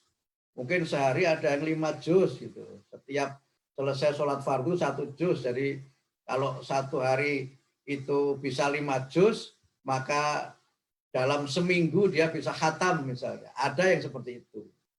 Tetapi tidak boleh kita kemudian mengabaikan bagaimana tuntunan Al-Quran mengenai tata cara dan adab membaca Al-Quran. Karena Al-Quran itu harus kita baca dengan tartil dan kita harus melakukan tilawatil Quran. Quran menyebutkan ayat-ayat Quran itu diturunkan secara bertahap. Sampai karena diturunkan bertahap itu, Nabi Muhammad itu diledek, dicerca oleh orang-orang kafir dan dicerca oleh orang-orang Yahudi. Kenapa Quran itu tidak diturunkan secara sekaligus saja seperti kitab terdahulu? Mereka meragukan Al-Quran. Tapi kemudian dijawab dengan ayat Al-Quran di dalam surah Al-Furqan 32 itu, kadzalika linusabbita bihi fuadak warattalnahu tartila. Quran itu diturunkan secara bertahap, itu agar tertanam kokoh di dalam hatimu, dan agar kamu membacakannya dengan sepenuh jiwa dan membacanya dengan pelan-pelan. Kenapa seperti itu? Supaya Al-Quran itu bisa kita amalkan. Karena itu maka utlu ma uhiya ilaika minal kitab wa aqimis sholah inna sholata tanha anil faksya'i wal munkar. Sampaikanlah wahyu yang telah diberikan oleh Allah kepadamu Muhammad dan dirikanlah sholat, karena sesungguhnya sholat itu bisa mencegah perbuatan keji dan perbuatan mungkar. Kalau saya ikuti di dalam kitab tafsir, talayat lu tilawatil Quran itu artinya mengikuti sesuatu dari belakang dengan jarak yang sangat dekat. Sehingga tilawatil Quran itu memiliki paling tidak 4 pengertian. Yang pertama, kita membaca Al-Quran sebagaimana Rasul membacakannya kepada para sahabat, seterusnya kepada para tabi'in sampai kepada kita secara mutawatir. Kemudian yang kedua, kita berusaha memahami Al-Quran itu dengan pemahaman yang dijelaskan oleh Nabi di dalam hadis maupun di dalam ayat-ayat Al-Quran yang lainnya. Kemudian yang ketiga, kita berusaha mengamalkan Al-Quran itu untuk diri kita. Dan kemudian yang keempat, mendakwahkan ajaran Al-Quran itu ke dalam masyarakat dimanapun kita berada. Nah, oleh karena itulah maka di dalam kita beragama, yang penting itu konsistensinya. Yang penting itu dawamnya, bukan banyaknya. Dan inilah saya kira cara orang Muhammadiyah itu beribadah. Karena itu kadang-kadang orang Muhammadiyah itu dikritik kalau di kampung saya itu, katanya orang Muhammadiyah itu ibadahnya minimalis katanya. Kalau zikir itu tidak panjang-panjang. Zikirnya hanya pendek-pendek saja. Kadang-kadang ada yang bercanda, tarwehnya pun juga pendek-pendek, katanya cuma 8. Kata Gus Dur, Muhammadiyah itu tarwehnya 8 karena didiskon, katanya begitu. Padahal tidak berarti yang 8 itu tidak lebih utama daripada yang 20. Terutama kalau kita baca hadisnya Aisyah radhiyallahu anha mengenai tarawih, kan jelas begitu kan. Nabi tidak pernah melaksanakan sholat malam lebih dari 11 rakaat. Dan jangan kamu tanya panjangnya, jangan kamu tanya sempurnanya. Sehingga karena saking panjangnya itu, maka ketika Nabi itu tarawih di masjid, itu kan lama sekali, sampai membaca surat Al-Baqarah itu. Surat Al-Baqarah itu berapa juz itu? 2 juz lebih itu. Sehingga para sahabat itu ada yang sampai khawatir, ini jangan-jangan kalau Nabi sholat tarawihnya lama, jangan-jangan sampai sahur belum selesai ini sholatnya gitu kan. Nah ini kan yang begini-begini, ini harus kita pahami sebagai bagian dari tuntunan bahwa di dalam kita beragama ini harus memahami secara utuh, dan karena itu maka memahami amalia Nabi juga secara utuh. Kalau yang dikutip misalnya hanya hadis yang menyebutkan Nabi kalau tarawih itu baca surat Al-Baqarah dan dimaknai membaca surat Al-Baqarah itu bagian dari yang harus diikuti, siapa yang bisa jadi imam di sini? Saya pun tidak bisa, kalau saya imami qul huwallahu ahad saja yang pendek-pendek itu. Imami yang pendek-pendek, kenapa? Kalau Nabi begitu, itu karena Nabi mengamalkan membaca Al-Quran itu, dan tidak selalu seperti itu. Kadang-kadang itu aja Nabi membacanya panjang, yang lainnya tidak panjang. Oleh karena itu, maka pedomannya apa? Kok kita bacanya tidak ayat yang susah-susah, tidak yang panjang-panjang. Quran menyebutkan faqra'u ma tayassara minal Quran. Maka bacalah ayat-ayat Al-Quran yang mudah bagi kamu. Jadi kalau kita ini hafalannya tidak banyak, ya sudah, qul huwallahu ahad aja terus sama qul a'udzu birabbil falaq sama qul a'udzu birabbin nas. Itu boleh kita baca begitu. Dibolak-balik 8 rakaat 3 surat itu juga enggak apa-apa, karena itu sesuatu yang dibenarkan oleh agama. Nah, oleh karena itu maka dalam kita memahami agama sekali lagi harus kita pahami secara utuh, dan kita lihat bagaimana penjelasan-penjelasannya itu. Quran itu menjelaskan dirinya sendiri. Sehingga ayat-ayat Quran itu merupakan satu kesatuan dari Al-Fatihah sampai An-Nas. Kemudian Quran itu dijelaskan oleh hadis Nabi, dan hadis yang kita ikuti adalah hadis yang makbulah, yaitu hadis yang sahih dan hadis yang hasan. Saya kira begitu jawaban saya. Mohon maaf kalau panjang ini, karena kalau malam kan tidak haus ya, dan kalau haus juga boleh minum, jadi nggak apa-apa penjelasannya agak banyak-banyak. Ya, terima kasih Pak Kiai. Selanjutnya masih ada Pak WR3, Wakil Rektor 3, Universitas Muhammadiyah Parepare, Pak Amir Patintingan. Disilakan Pak Amir Patintingan. Pak Amir, di manakah Pak Amir wajahnya? Ya.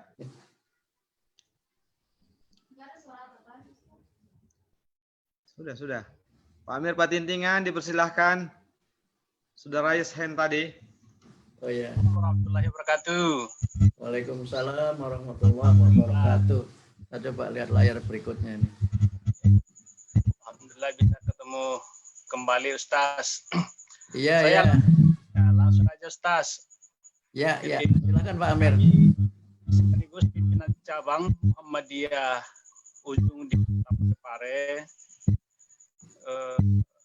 membina beberapa masjid yang jamaah itu masih senantiasa melakukan sholat wajib secara berjamaah, namun jumlahnya tidak lebih dari 10. Itu juga dilakukan pada hari-hari Jumat. Jadi mereka melakukan sholat jamaah di hari Jumat, namun tinggal kurang khutbahnya sehingga tidak Jumat. Nah, ini menjadi asumsi di masyarakat bahwa ya kenapa kita di perserikatan diratakan semua daerah untuk pemberlakuan larangan berjamaah di masjid itu, sementara di daerah-daerah lain itu masih kategori zona hijau. Itu yang pertama, Ustaz. Yang kedua, Lebaran ini sebentar ini, khususnya kita di Indonesia dan di wilayah pimpinan cabang Ujung ini, saya mengamati Ustaz, saya di kompleks BTN ini mungkin hanya cuma sekitar tidak sampai 50% nanti akan melakukan sholat Idul Fitri di rumah karena keterbatasan. Ya, salah satunya itu adalah imamnya dengan khatibnya, sehingga memungkinkankah itu kita akan menjadi imam panggilan Ustaz dari rumah ke rumah begitu. Karena ya yang bisa menjadi imam dalam sholat ini sekaligus juga khutbah Idul Fitrinya itu terbatas. Dan mungkin di kalangan Muhammadiyah juga sedikit begitu Ustaz. Tidak semuanya warga perserikatan bisa melakukan itu, bisa bertindak sebagai imam sekaligus juga bisa bertindak sebagai khatib pada Fitri. Kedua, Ustaz, terima kasih. Assalamualaikum warahmatullahi wabarakatuh. Waalaikumsalam warahmatullahi wabarakatuh. Baik, begini Pak. Jadi begini, kewajiban tadi sholat berjamaah yang fardu kifayah itu jangan dilihat sebagai kewajiban melaksanakan di masjidnya orang Muhammadiyah. Kalau ini kan sebenarnya wilayah ijtihad Pak sebenarnya. Karena apa? Ada yang berpendapat bahwa kewajiban sholat Jumat itu fardu kifayah dalam satu qaryah, gitu kan? Nah, penjelasan qaryah ini sebenarnya adalah ijtihad para ulama. Yang qaryah itu seringkali dimaknai sebagai satu desa. Nah, tapi pertanyaannya kemudian, bagaimana pengertian desa pada zaman Nabi dan para sahabat, serta zaman para ulama itu dengan desa zaman sekarang? Ini kan tidak pernah kita gali lebih jauh ya, pemahaman mengenai hal ini. Qaryah itu pengertiannya apakah kelurahan, apakah RW, ataukah beberapa RT? Ini kan tidak pernah dipahami secara sangat mendalam pengertian itu. Oleh karena itu, maka para imam madhab itu memaknai qaryah itu berbeda antara satu dengan yang lain, dan kemudian berijtihad mengenai jumlah jamaah dalam sholat Jumat itu juga berbeda antara satu dengan yang lain. Misalnya kalau kita ikuti pendapatnya Imam Hanafi, Imam Hanafi itu berpendapat 2 orang itu sudah boleh sholat Jumat, karena 2 orang itu sudah bisa nanti sholatnya berjamaah. 1 orang yang menjadi khotib dan imam, 1 orang menjadi jamaah dan makmum. Karena Imam Hanafi memaknai jamaah itu boleh 2 orang. Tapi yang disepakati di antara para ulama itu sholat Jumat itu adalah berjamaah. Tapi jamaah itu berapa orang, itu tidak ada penjelasannya. Gitu. Kemudian Imam Malik memaknai 12 orang. Imam Malik itu tinggal di Madinah. Dan 1 desa di Madinah itu dianggap cukup kalau sudah 12 orang. Imam Syafi'i menyebutkan 40. Nah, Imam Syafi'i itu menyampaikan itu karena beliau tinggal di Irak, kemudian pindah ke Mesir. Dua-duanya daerah yang banyak penduduknya, daerah metropolitan, kira-kira begitu. Sehingga penyebutan jumlah itu bukan dari Nabi. Itu dari ijtihad para ulama. Tapi yang syariatnya itu adalah berjamaah. Nah, kemudian yang kedua, sholat Jumat itu pun kalau kita lihat dari si pelaksanaannya, itu kan tidak boleh lama-lama. Bahkan sampai kalau kita baca tafsir mengenai ayat-ayat tentang sholat Jumat itu kan ada penjelasan bahwa wa idza ra'au tijaratan aw lawanin fadhu ilaiha wa tarakuka qa'ima qul ma intallahi khairum minallahi wa minat tijarah wallahu khairur raziqin.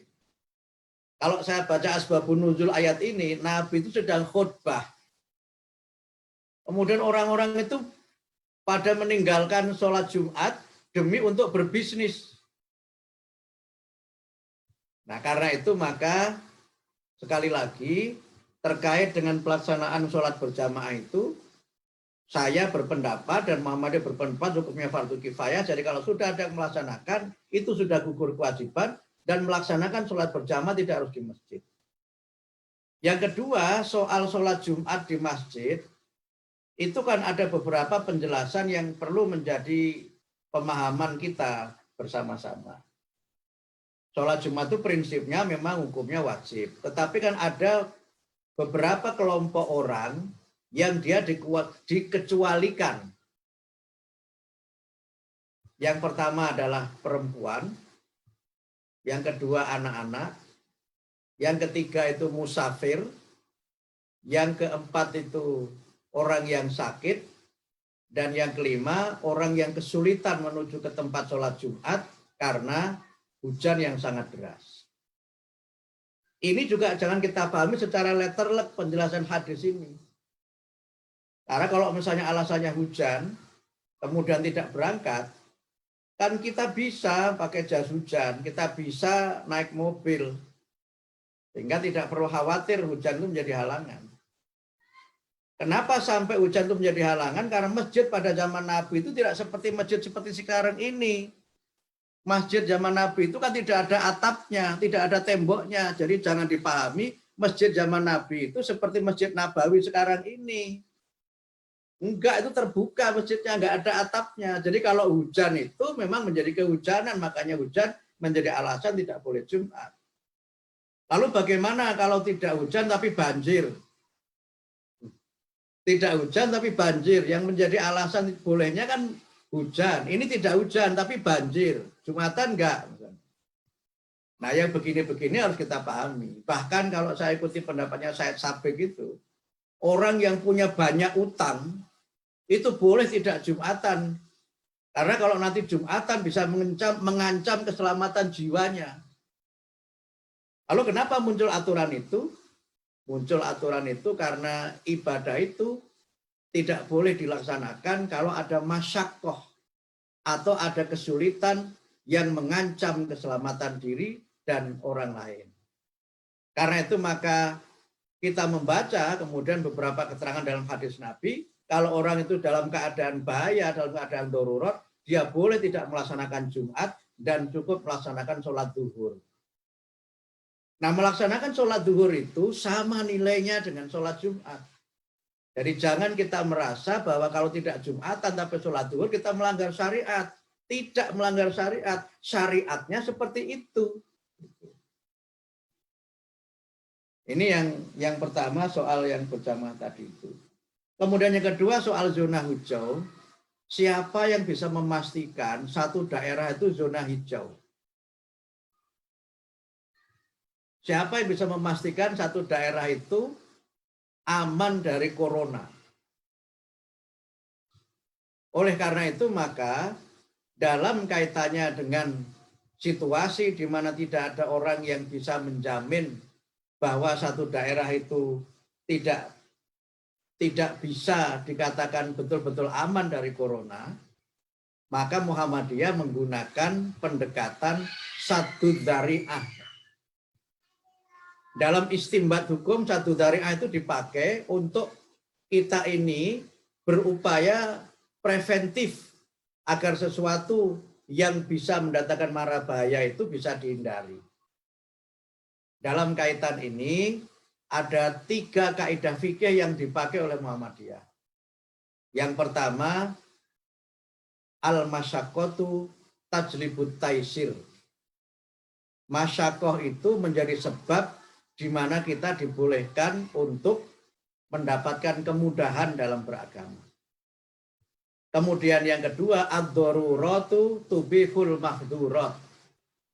Keadaan yang darurat itu menjadi sebab di mana kita melaksanakan sesuatu yang awalnya tidak boleh. Kemudian yang ketiga, darul mafasid muqaddamun ala jalbul masolih. Menghindari terjadinya malapetaka itu harus lebih diutamakan daripada mendapatkan sesuatu yang kita anggap sebagai suatu kemuliaan. Nah, ini soal ijtihad. Dan karena soal ijtihad, maka mungkin ada kelompok lain yang punya ijtihad yang berbeda. Soal siapa yang benar itu bukan urusan kita, itu urusan kita dengan Allah Subhanahu wa Ta'ala.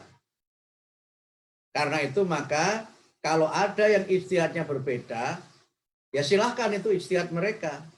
Tapi kita di Muhammadiyah punya hujjah, punya dasar bagaimana kita mengambil keputusan di dalam kita melaksanakan ibadah itu.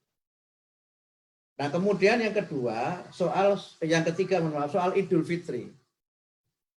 Semua ulama itu berpendapat bahwa Idul Fitri itu hukumnya sunnah muakkad. Jadi dalam situasi normal, hukum Idul Fitri itu sunnah. Dikatakan muakkad karena kita sangat dianjurkan melaksanakan sebagai tanda kita bergembira. Dalam situasi normal, jangankan orang-orang yang memang badannya sehat dan punya kesempatan. Orang yang sedang haid sekalipun, itu dianjurkan untuk keluar ke lapangan menyaksikan orang yang melaksanakan sholat Idul Fitri itu. Para Buddha itu boleh keluar. Para gadis pingitan itu juga boleh keluar. Semua bergembira semuanya. Karena itu sebagai pertanda bahwa kita ini sedang bersuka cita. Bahkan dalam hadis-hadis sahih disebutkan boleh itu ada hiburan-hiburan begitu boleh kalau Idul Fitri situasinya normal. Dalam sebuah riwayat disebutkan bahwa kalau Idul Fitri itu Nabi pakai pakaian yang bagus, pakai pakaian yang berasal dari Yaman yang sangat bagus, kemudian menyaksikan orang melakukan hiburan-hiburan. Sampai disebutkan sampai Aisyah itu bersandar di pundak Nabi dan Nabi juga kemudian memeluk Aisyah yang sedang bersandar itu sambil menyaksikan hiburan itu. Ini tanda sukacita. Tapi dalam situasi yang normal. Nah, bagaimana kalau tidak normal? Tidak normal itu ada 2 pilihan. Pilihan pertama, kita tidak melaksanakan. Tidak apa-apa tidak melaksanakan karena hukumnya sunnah, tidak berdosa. Tidak berdosa. Kemudian yang kedua, kalau kita itu tidak ada ketentuan tidak bersalah, tidak berdosa kalau tidak melaksanakan, karena hukumnya sunnah, tetapi menyelamatkan diri kita dan orang lain itu hukumnya wajib. Dalam kaidah fikih, hal yang wajib itu harus diutamakan daripada hal yang sunnah. Ini penting menjadi pemahaman kita karena kadang-kadang orang tidak melaksanakan yang wajib, tapi yang sunnah dikejar-kejar. Padahal sunnah itu kan fungsinya itu tatawu untuk menyempurnakan ibadah wajib kita yang mungkin tidak bisa kita laksanakan dengan sebaik-baiknya. Nah, pilihan yang kedua, ini pilihan Pak, itu melaksanakan sholat di rumah. Melaksanakan sholat di rumah. Nah, di sini ada dua pendapat, mohon maaf. Kalau menurut Muhammadiyah, melaksanakan di rumah itu tetap seperti kalau di lapangan. Jadi tetap harus ada khutbah dan tetap harus berjamaah. Tetapi kalau MUI, ada fatwa MUI yang mengutip dari pendapat Imam Nawawi dan para ulama dalam mazhab Syafi'i, itu berpendapat bahwa boleh sholat sendiri di rumah dan boleh sholat berjamaah di rumah tanpa khutbah. Tetapi kalau kami di Muhammadiyah berpendapat bahwa karena itu hanya memindahkan pelaksanaan sholat Idul Fitri dari lapangan ke rumah, maka ya harus dilaksanakan sebagaimana melaksanakan sholat Idul Fitri. Ini prinsip di Muhammadiyah. Nah, mohon maaf, memang ini berbeda dengan fatwa yang lain. Nah, kenapa Muhammadiyah berpendapat seperti itu?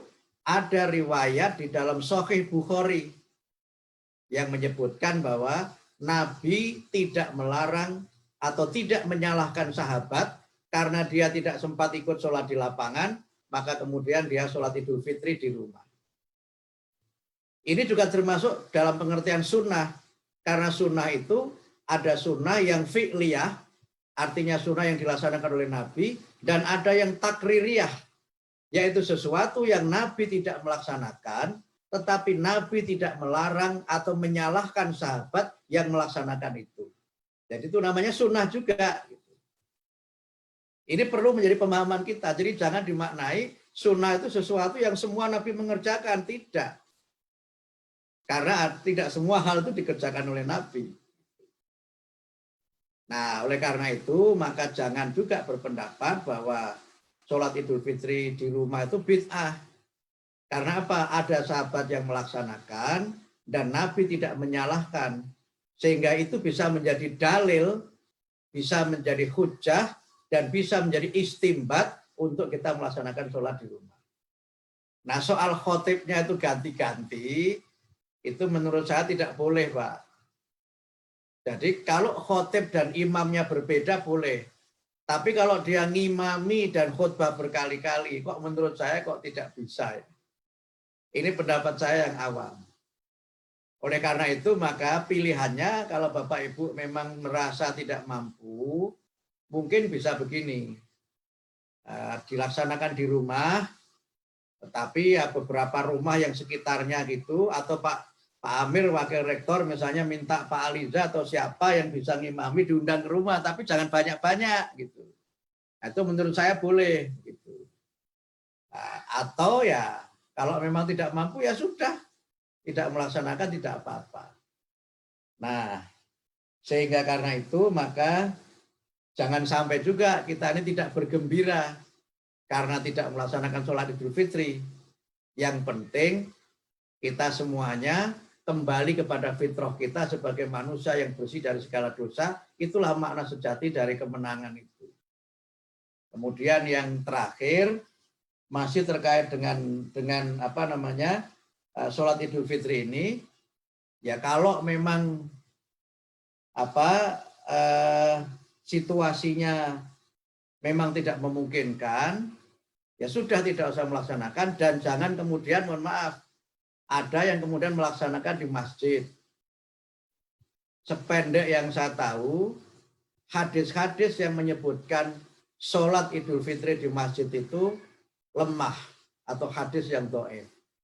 Saya baca di dalam kitab Bulughul Maram, itu ada penilaian dari Imam Ibnu Hajar Al-Asqalani, hadis yang menyebutkan kalau Nabi sedang hujan sholat Idul Fitri di masjid, itu hadisnya layinun. Layinun itu artinya hadis itu lemah. Bahkan kalau saya ikuti pendapatnya Said Sabit dalam Fiqh Sunnah itu, dia mengatakan hadisnya dhaif. Bahkan ada sebagian ulama yang mengatakan hadis yang menyebutkan sholat Idul Fitri di masjid itu adalah hadis yang mungkar. Nah, tapi tentu ini soal perbedaan dalam menerima suatu hadis, tapi bagi kita warga persyarikatan, kita ini beribadah mengikuti hadis yang makbulah, yaitu hadis yang sahih atau hadis yang hasan. Jadi saya kira jawaban saya seperti itu. Silakan Pak Amir memilih mengambil keputusan. Monggo saja mana yang Bapak merasa yakin dengan itu, tapi jangan berpendapat bahwa Idul Fitri itu hukumnya wajib, tapi ini hukumnya adalah sunnah yang muakkad atau sunnah yang memang kita dianjurkan melaksanakan kalau situasinya aman, kalau situasinya memang normal. Tapi kalau tidak, ada dua pilihan tadi. Pilihan pertama tidak melaksanakan, atau pilihan yang kedua melaksanakan di rumah dengan khutbah dan sholat berjamaah. Saya kira begitu jawaban saya. Ini sudah jam menunjukkan pukul ya. Ya, terima kasih Pak Kiai. Sebelum akhir, sebentar saya akan mempersilahkan Wakil Ketua Pimpinan Daerah Muhammadiyah, Bapak Dr. Masyad Deris. Saya membacakan pertanyaan lewat chat ini, ada dari Pak Sudarman.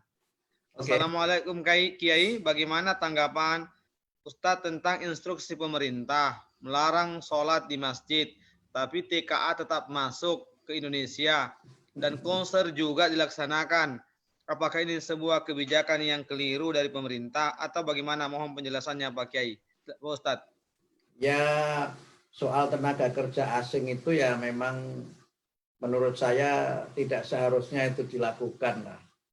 Kita ini jangankan pada saat COVID ya, sebelum COVID saja itu kan banyak sekali pengangguran di masyarakat kita ini.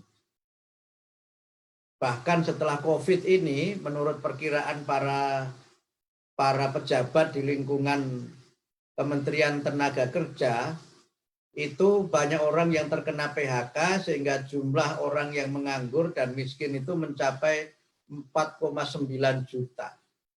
Ini jauh lebih tinggi dari perkiraan yang sebelumnya di bawah 4 juta. Nah, dalam situasi seperti ini kok kemudian mendatangkan tenaga kerja dari luar negeri, menurut saya itu kebijakan yang sangat keliru dan harus dikoreksi. Dan sekedar laporan, Muhammadiyah sudah menyampaikan kritik keras soal ini, termasuk kritik Muhammadiyah atas adanya 3 anak buah kapal dari warga negara Indonesia, salah satunya dari Sulawesi Selatan ya, yang meninggal di kapal Cina dan kemudian jenazahnya dibuang ke laut. Muhammadiyah menyampaikan protes keras dan kemudian sekarang masalahnya sudah diangkat ke ke Perserikatan Bangsa-Bangsa.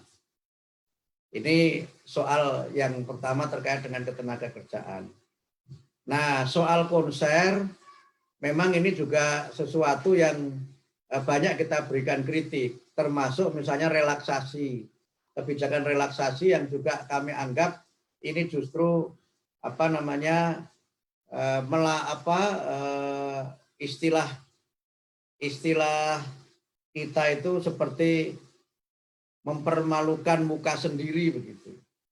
Mereka membuat aturan tapi malah kemudian aturan itu dilanggar. Ini yang memang sangat kami sayangkan. Dan karena itu maka Muhammadiyah juga menyampaikan kritik terhadap kegiatan-kegiatan yang kami anggap bertentangan dengan kebijakan. Begitu ada misalnya kebijakan bandara dibuka itu, saya secara pribadi langsung kontak beberapa menteri yang saya kenal. Dan saya sampaikan kalau itu dibuka, tidak akan bisa diatasi orang-orang yang nanti akan menggunakan jasa penerbangan untuk berbagai alasan. Kemudian alasannya macam-macam kan, ini kan ada aturannya macam-macam. Dan yang terjadi apa? Yang dipersyaratkan itu kemudian dipalsukan surat-suratnya itu. Dan ini menurut saya memang sesuatu yang tidak seharusnya dilakukan. Kalau di banyak negara yang sekarang ini COVID-nya itu sudah bisa diatasi, itu pemerintahnya konsisten.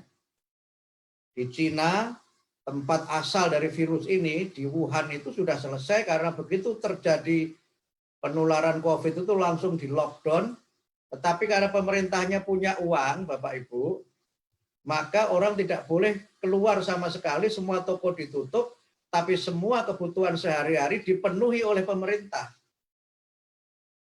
Sebenarnya kalau pemerintah Indonesia berani memberlakukan undang-undang karantina, itu memang harusnya seperti itu.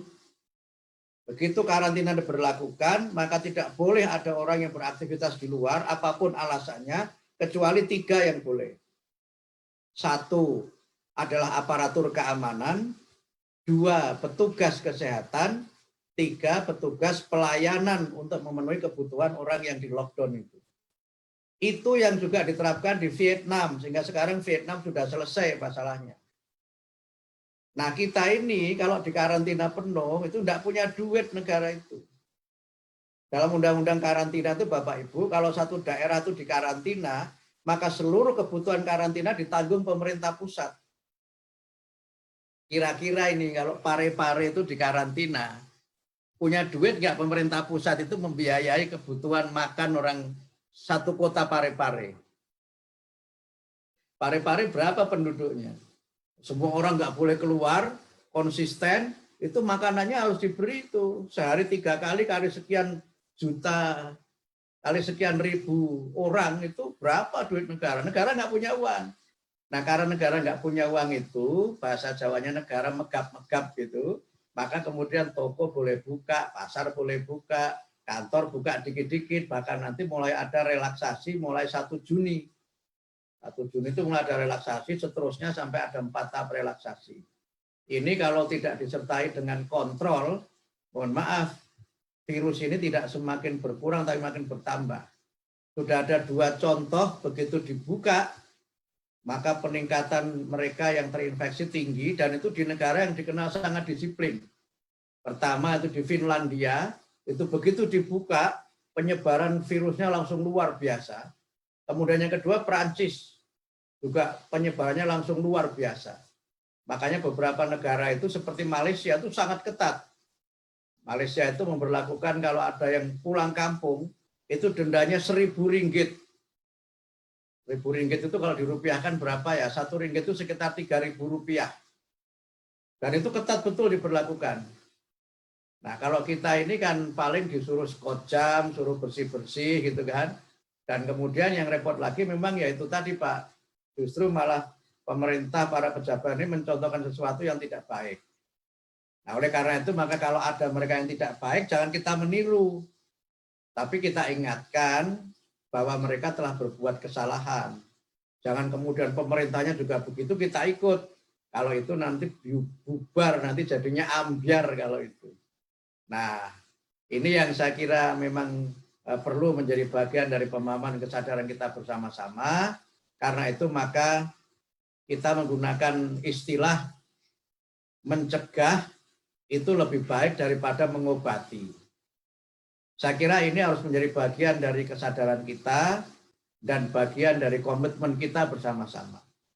Tapi tentu sebagaimana tema pengajian kita pada malam hari ini, jangan juga kita ini menjadi paranoid, mencurigai semua orang, dan jangan juga kita terlalu panik.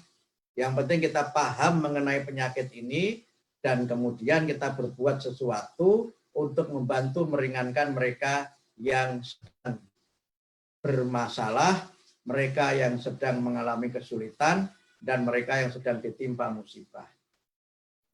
Warga Muhammadiyah dikenal sebagai orang-orang cerdas, kelompok-kelompok yang tercerahkan, maka tentu harus beda antara orang yang berilmu dengan orang yang tidak berilmu. Quran surat Az-Zumar membuat sebuah teguran kepada kita, kul hal yastawil ladina wal ladina la ya'lamun innama yatadzakkaru ulul albab.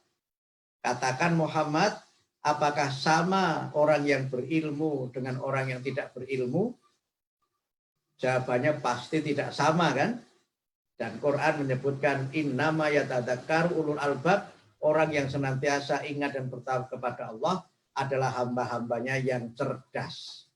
Harus beda orang yang cerdas dengan yang tidak cerdas, harus beda orang yang berilmu dan tidak berilmu. Saya kira itu yang bisa saya sampaikan, mudah-mudahan bermanfaat. Mudah-mudahan Allah memberikan kepada kita kesehatan, kemampuan, kesempatan untuk dapat menunaikan ibadah puasa kita yang tinggal beberapa hari ini, sehingga kita dapat menyempurnakan ibadah kita, dan pada waktunya kita berhari raya, Allah menjadikan kita sebagai hamba-hambanya yang bertakwa. Saya kira demikian Bapak Ibu sekalian. Mohon maaf tidak semua pertanyaan saya bisa memberikan jawaban. Mudah-mudahan yang saya sampaikan bermanfaat, dan atas segala kekurangan, kekhilafan, dan tutur kata yang kurang berkenan, saya mohon maaf yang sebesar-besarnya. Nasrum minallah wa fathun qarib wa basyiril mu'minin. Wassalamualaikum warahmatullahi wabarakatuh. Waalaikumsalam warahmatullahi wabarakatuh. Sebelum kita tutup, saya mempersilahkan Pak mewakili pimpinan daerah Muhammadiyah untuk menyapa Pak Dr. Abdul Mukti. Pak Dr. Masyar Idris, dipersilahkan. Ada Pak DM ya? Ya. Assalamualaikum warahmatullahi wabarakatuh. Waalaikumsalam warahmatullahi wabarakatuh. Pak Kiai, Pak Dr. Abdul Mukti, Sekretaris Pimpinan Pusat Muhammadiyah. Terima kasih atas tausiah yang diberikan pada malam ini. Setelah menyimak tausiah dan beberapa pertanyaan tadi, saya ingin menyampaikan begini para hadirin dan laporan juga kepada pimpinan pusat Muhammadiyah.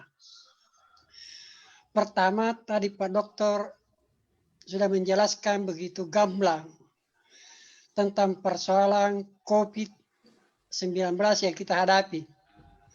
Saya begini Pak Kiai, saya melihat barusan ini kasus suatu pembelajaran besar bahwa ternyata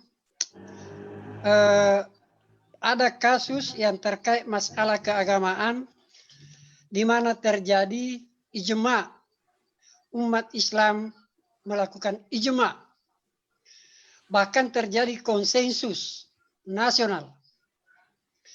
Kenapa saya sebut sebagai konsensus nasional? Dalam bahasa kita ijma ulama, karena NU Muhammadiyah bersama dengan MUI itu sepakat dalam satu manhaj.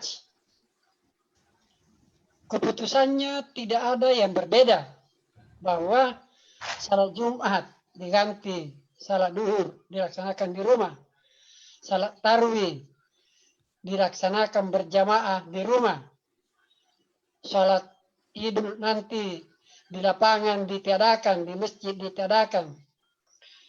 Demikian keputusan Muhammadiyah. Lalu kemarin tanggal 24 Mei ditambah boleh. Awalnya keputusannya akan dikatakan tidak ditiadakan. Lalu keputusan kedua penyempurna dikatakan boleh dilaksanakan di rumah. Kenapa masih ada timbul masalah-masalah di bawah? Itu tadi Pak Kiai, hanya ada paranoid di kalangan umat Islam. Saya melihat rentetan edaran, semua isi edaran pimpinan pusat Muhammadiyah sebetulnya cukup rinci, cukup jelas, cukup terang, tinggal diamalkan. Beda memang kalau Pak Tommy sedikit ada peluang untuk kita berijtihad pada keputusan poin keempat dan kelima itu. Jadi saya kira begini, karena dia konsensus, dan seperti penjelasan Pak Kiai tadi, mari kita menghindari mudah-mudahan tidak karena paranoid kita sampai timbul sikap. Yang saya biasa pikirkan pakai ini istilah perbuatan atau keputusan yang menantang edaran pimpinan pusat Muhammadiyah lalu dikatakan ikhtilafu ummati rahmah. Lalu siapa ulama di daerah yang mempunyai pendapat berbeda? Padahal ini kalau menurut istilah saya tadi sudah konsensus ijma di tingkat pusat NU, Muhammadiyah, MUI.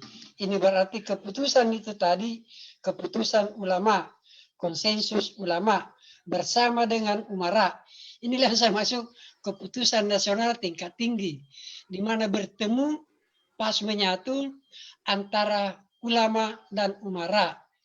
Meskipun demikian, ya tetap kita menghargai tadi sekelompok kecil yang ya barangkali itu memang menjadi tugas, karena kebetulan di persyarikatan tadi ada juga Pak Kiai, masih ada.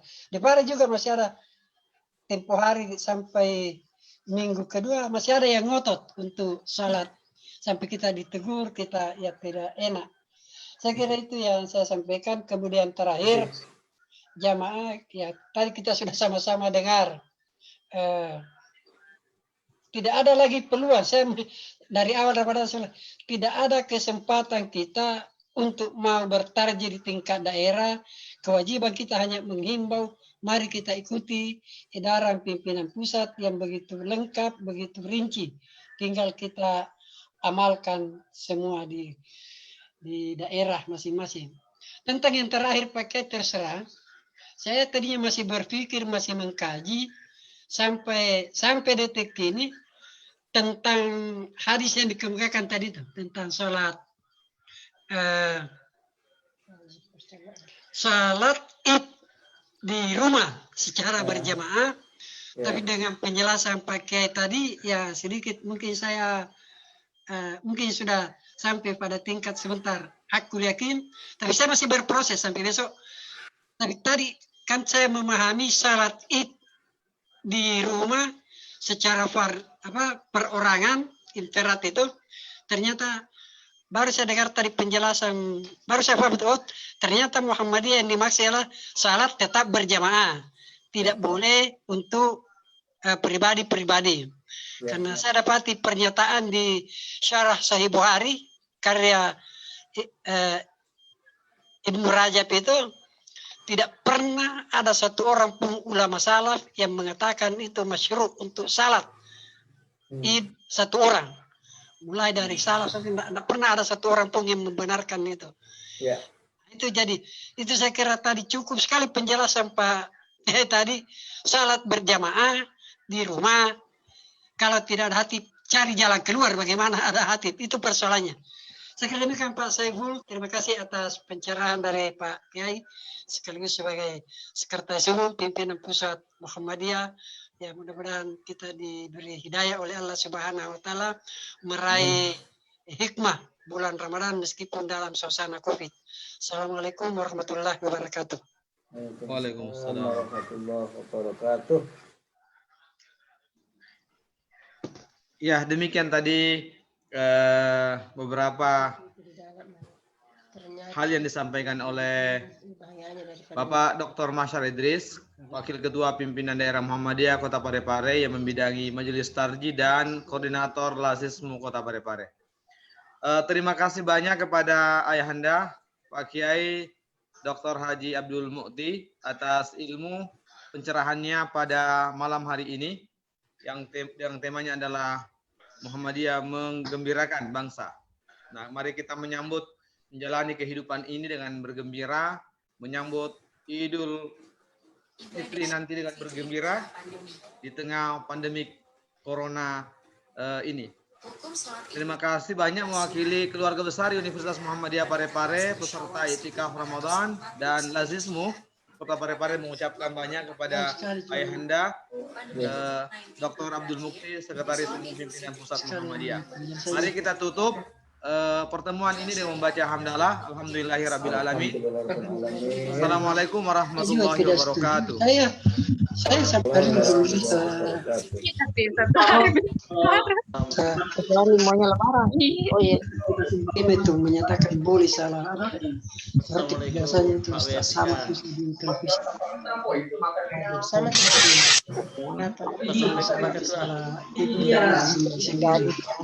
tanpa hati.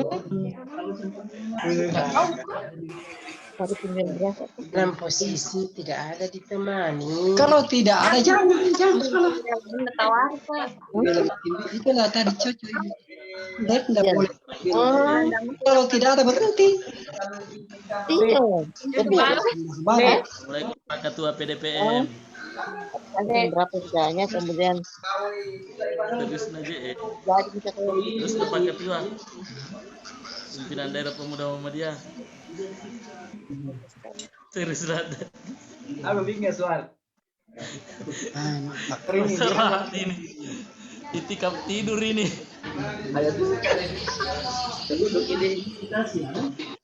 Halo. Halo Naim. Iya. Di mana sekarang Naim?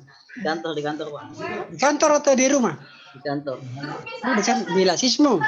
Bukan di kantor. Oh, di kantor, Masya Allah. Kenapa? Saya kira bekerja dari rumah. Enggak ada pekerjaan. Melanggar kau ini aturan. Cari wifi. Melanggar aturan. Ini sekarang zamannya di rumah. Ya.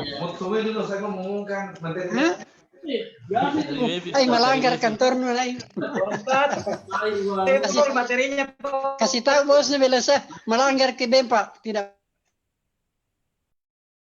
Kenapa Pak Badar? Halo Pak Badar. Halo. Halo Saiful. Ya, pengumuman Bapak Ibu sekalian peserta, insya Allah materi besok itu disampaikan oleh Bapak Syakir Jamaluddin. Ya. Bapak Syakir Jamaluddin MA, dosen tafsir hadis dari Universitas Muhammadiyah Yogyakarta tentang kaifiat salat dan khutbah Idul Fitri di rumah. Ya. Ya, terima kasih. Itu Ustaz Saiful. siap. Bisa di apa namanya videonya, dikompilasi videonya Pak nanti. Siap. Oke, thank you. Siap. Bisa direview di Facebook juga Pak. Direview di Facebook. Balik bola. Ini Aswan. Balik bola. Abin. Masyar. Assalamualaikum. Waalaikumsalam. Mana Pak Nurul? Ya, baik. Kamerata itu selalu terpotong muka. Ya. Perhatikan si kamerata tidak selalu terpotong muka pada saat muncul di kamera tidak bagus, tidak kelihatan wajah. Ya, songkok. Ya, hari ya. Apa jika kelihatan tapi saya punya di layar bagus. Mata jika atas yang kelihatan. Iya nih. Yang penting suaranya toh. Tidak bagus dilihat di layar Ustaz. Hah? Tidak bagus karena live di Facebook jadi kelihatan kacamata saja dengan songkok.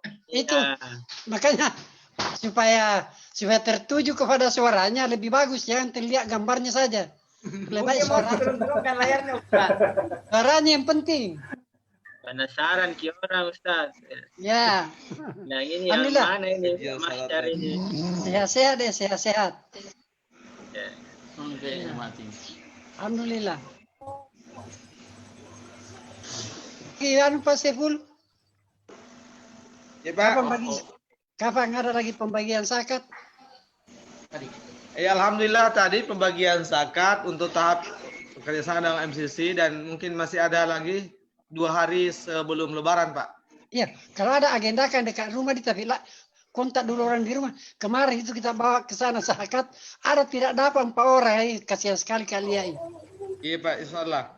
Kalau ada nanti di padu yang ada di rumah supaya dapat, karena kemarin agak banyak isinya itu yang kita bagi.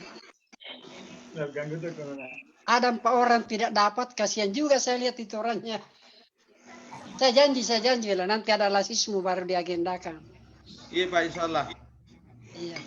Kontak aja di rumah supaya saya panggil ke rumah dia terima toh. Iya. Bisa ditambah ini pengajiannya Pak Saiful. Pengajian PDM tapi sore menjelang buka puasa toh. Oh iya Pak, salah. Ya ini PDM tidak ada kegiatan. Kita bisa pengajian. Itu tarbiyah sudah berhenti misalnya toh? Masih tarawih? Masih Pak. Sembunyi. Masih tarawih? Masih ada Pak. Apa kabar Pak Ketua? Oh, masih tarawih? Ketua Pemuda. Anu